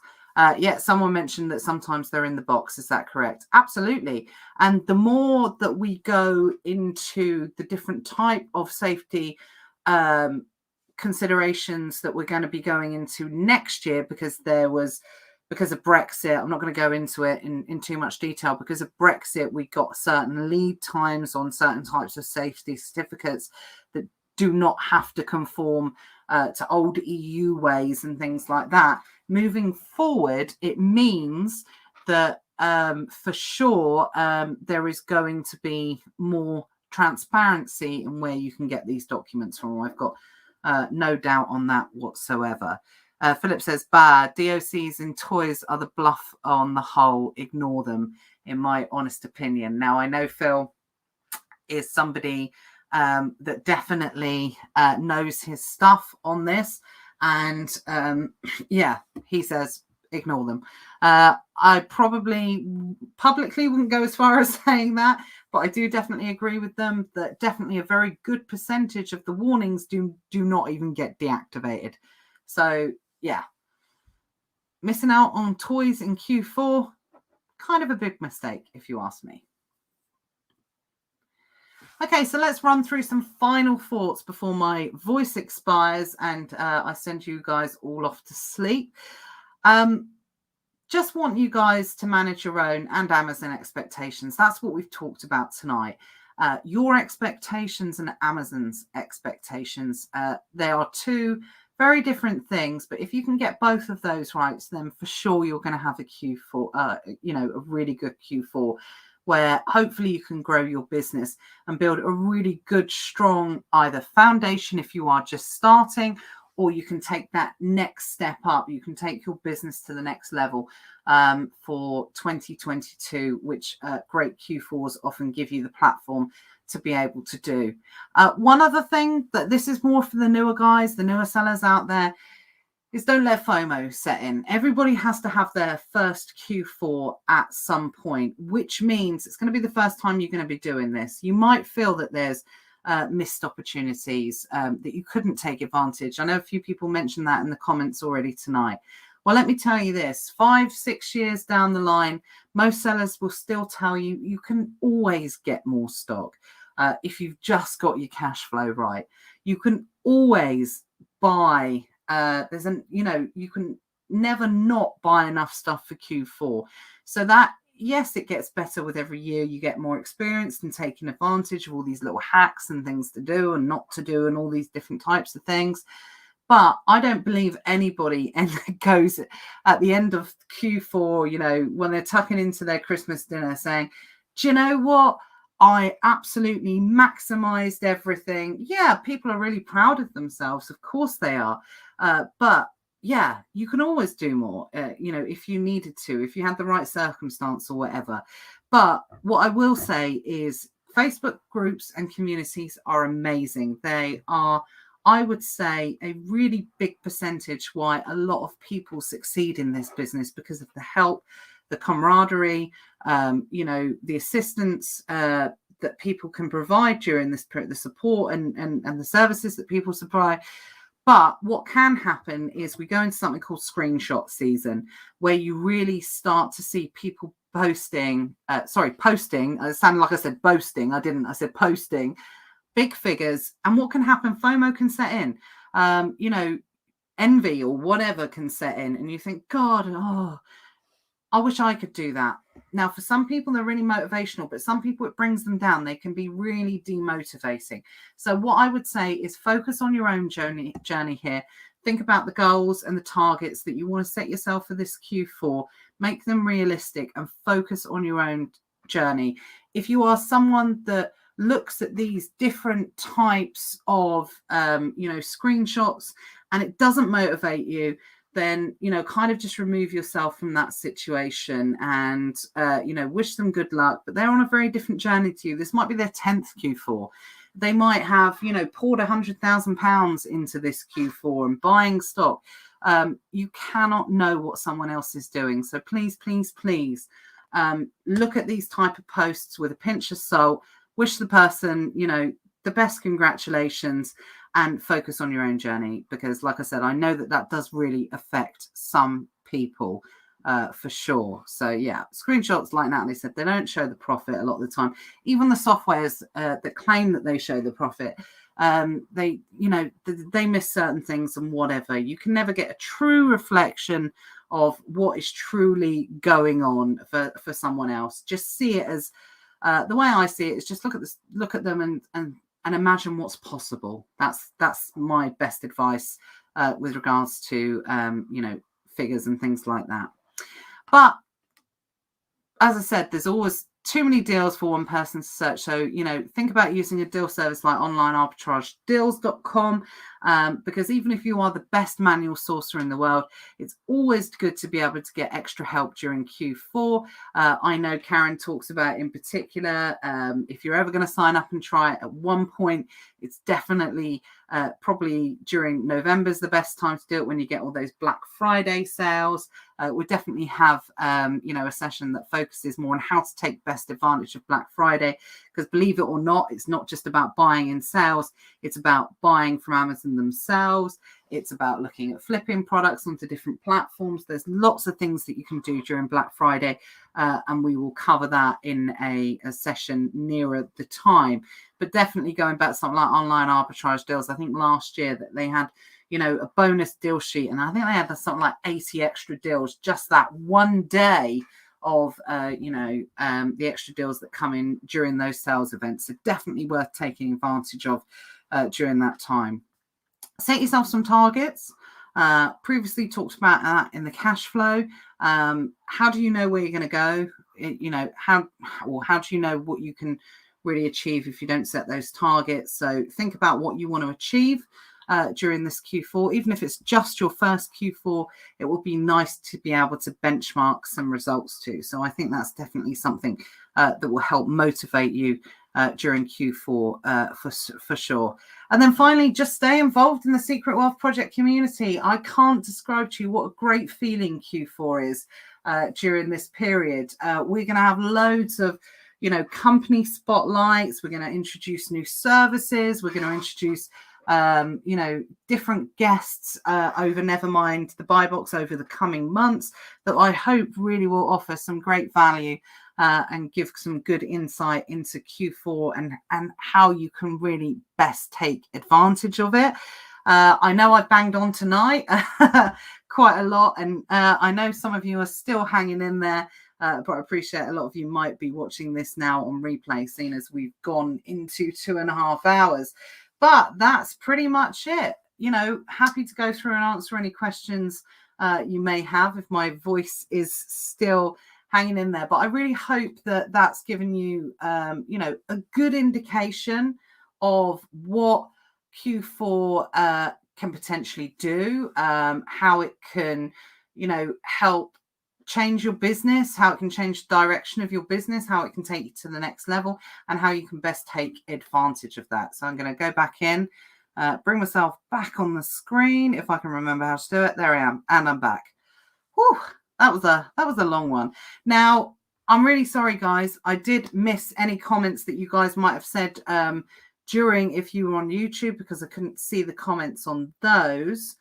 I'm just going to go back through and see if there's anything in particular that I missed. I know Natalie said, there we go, one about, I hope the stock levels don't result in penny pinching in order to set off ASINs in order to get the stock levels increased. It's possible, could happen. But I think restock limits are definitely becoming more under control now, and people are understanding them a little bit more. So I think that that will start to have an impact. And if you compound that with overall Q4 demand, I think most definitely I'm hoping that it's not going to have as bad an impact for sure. I'm just seeing if there's anything else. I don't think there's Lindsay said super helpful. I hope it has. You know, I hope it's been super helpful tonight. Like I said, it's definitely not something that we're not going to not talk about. I don't want you to think that's your lot from Nevermind the Buy Box for Q4 or Secret Wealth Project. I know that there's lots of stuff going on. You know, people are starting to talk about Q4, and yeah, there's plenty more to cover, and we will be covering it for sure. But I just wanted to give you your first taste of having a session fully focused on Q4 and, you know, what we can best do in order to prepare for it. Cindy said, my bath is cold and I'm all wrinkly. I'm still here. Oh my God. You're in the bath. Brilliant. That's made me laugh. All right, let me go on and check the comments, see where I am. I want to see if there's any questions. Man just says, brilliant, so much info. We'll watch again. Thank you so much. Yeah, it even went on a lot longer than I thought it was going to for tonight for sure. Thank you, Matt. Appreciate it. Thank you, Tammy. question Sean's put. Why does Amazon recommend I send 30 units yet it only sells 12 a month? Anyone knows? Well, my funny answer would be Amazon's left hand doesn't know what the right is doing. I think it's to do with, could be a number of reasons, whether or not it's a variation listing. It could be down to, don't forget, it's giving you a stock estimation for the fact that thinking that you are the only seller going to replenish that particular item. So there could actually be, more sales in that particular item, but of course you're sharing the buy box with other sellers. So you could be getting, buy box rotation with 4 other sellers or something like that. So it wouldn't be too dramatically out in Amazon's eyes, but to your eyes as an individual seller, it might be. Again, it might be based on a variation. So I don't tend to pay too much attention to those. You're better off going on your own individual, statistics. But a big tip for that is if it's a replenishable product that maybe more sellers became aware of, so that new offer count was going up. If the new offer account starts coming down and you can replenish that item and you can see it's coming down and it might not be as visible to other sellers for whatever reason, then yeah, possibly you might want to consider sending more in. Hopefully that answers that. Kay says, very informative and helpful, especially new sellers. Thank you for sharing. You're more than welcome. Fiona says, it's my first Q4 and that session was very helpful. Thank you. Well, you're more than welcome. I think this is probably more of a similar feel to what the Elite Sellers Academy guys experience with what we do most weeks in terms of, delivering up-to-date new information. Obviously, we do it as much as possible as we can during never mind the buy box, but I felt it was important to be able to go through because I know you guys kind of kept asking about it. Do you know what would be really, really helpful? Because obviously, not selling you anything here whatsoever. But for anyone that maybe hasn't gone on and given us a thumbs up on Nevermind the Buy Box YouTube channel, or maybe share this with someone that you feel that, might find it helpful or something like that, because obviously we deliver free content through the Secret Wealth Project group, and it's my absolute favorite thing to do. What Tuesdays and Thursday evening through Elite Sellers Academy and through Nevermind the Bible. It's my absolute favorite thing to do. But it is nice to know that you guys, do like the content, that you feel it's valuable and you feel that it's help. It helps because that's the main reason it's there. So if you haven't subscribed yet to the Nevermind the Buy Box YouTube channel, please do that, because it really does help. And it helps, deliver us confidence that we know that you guys like the content that we're delivering. Please give us thumbs up. Please share the content as much as possible. Like I said, it really, really does help for sure. Jed says, thank you. Great session. You're welcome. Matt says, great content tonight. Thank you, Matt. Links, please. The content is constantly fantastic. Ray said, thank you. You're welcome. Yeah, I will. I'll put the never mind. My brain's gone. I was going to say never mind the Secret Wealth Project. That would be like a mashup. I will put the link to Nevermind the Buy Box in this thread, the YouTube channel. Like I said, it really does help, and it knows that you guys really do enjoy the content, which is worthwhile for sure. Natalie says, I'm learning so much from you, Natalie. Thank you. You're more than welcome.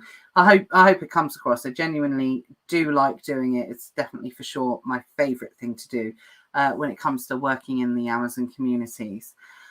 Right. Well, unless there's any other questions, I think we will call it an evening tonight. It has been, do you know what? I think a couple of weeks ago, I said we're going to do a monster Q4 prep session.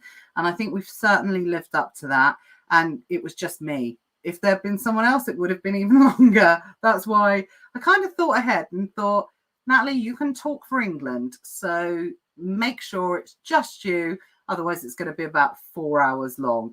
And Cindy definitely couldn't risk getting even more wrinkly in that bath if it had gone into a third hour for sure. So thank you for joining me. I really, really do appreciate it. Like I said, I love spending time with you guys.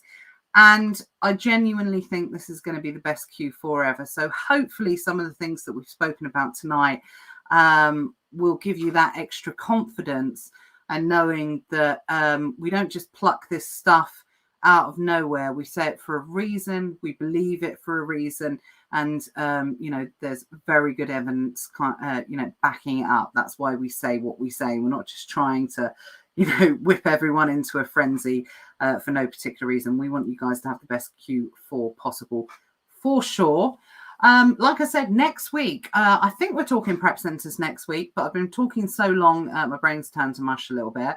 So I will keep you updated in the week who we've got on next week, but it will definitely on with someone else next week. So have a great evening, guys. Everything we've talked about today, try and put into action as much as possible. Start getting your heads into Q4 mode. Not only is it coming, that was the hashtag I used earlier, I think it's here. And I think things are going to start kicking off earlier this year. So as much as possible, try and get involved as much as possible. And we will do our best to keep you informed of, all the movers and the shakers during Q4. We will be here right up until Christmas. Then they let me have a bit of time off over Christmas. But I'm really looking forward. I think it's going to be absolutely phenomenal this year. And yeah, we'll do our best to keep you supportive. Who said that? Phil said, excellent info. Hope you've put the kids down. Mine are still playing outside. Don't be silly. I had them screaming outside the window a minute ago. I expect they're still running amok somewhere. But it's the end of the summer. It's the end of the summer holidays. Work starts from tomorrow, guys. Let's get our heads into Q4 mode. I will see you all next week. Like I said, remember to share this content with someone who you think might need it. Have a great week, guys. I'll see you next week. Keep posting the Secret Wealth Project, and I'll see you soon. Take care. Bye.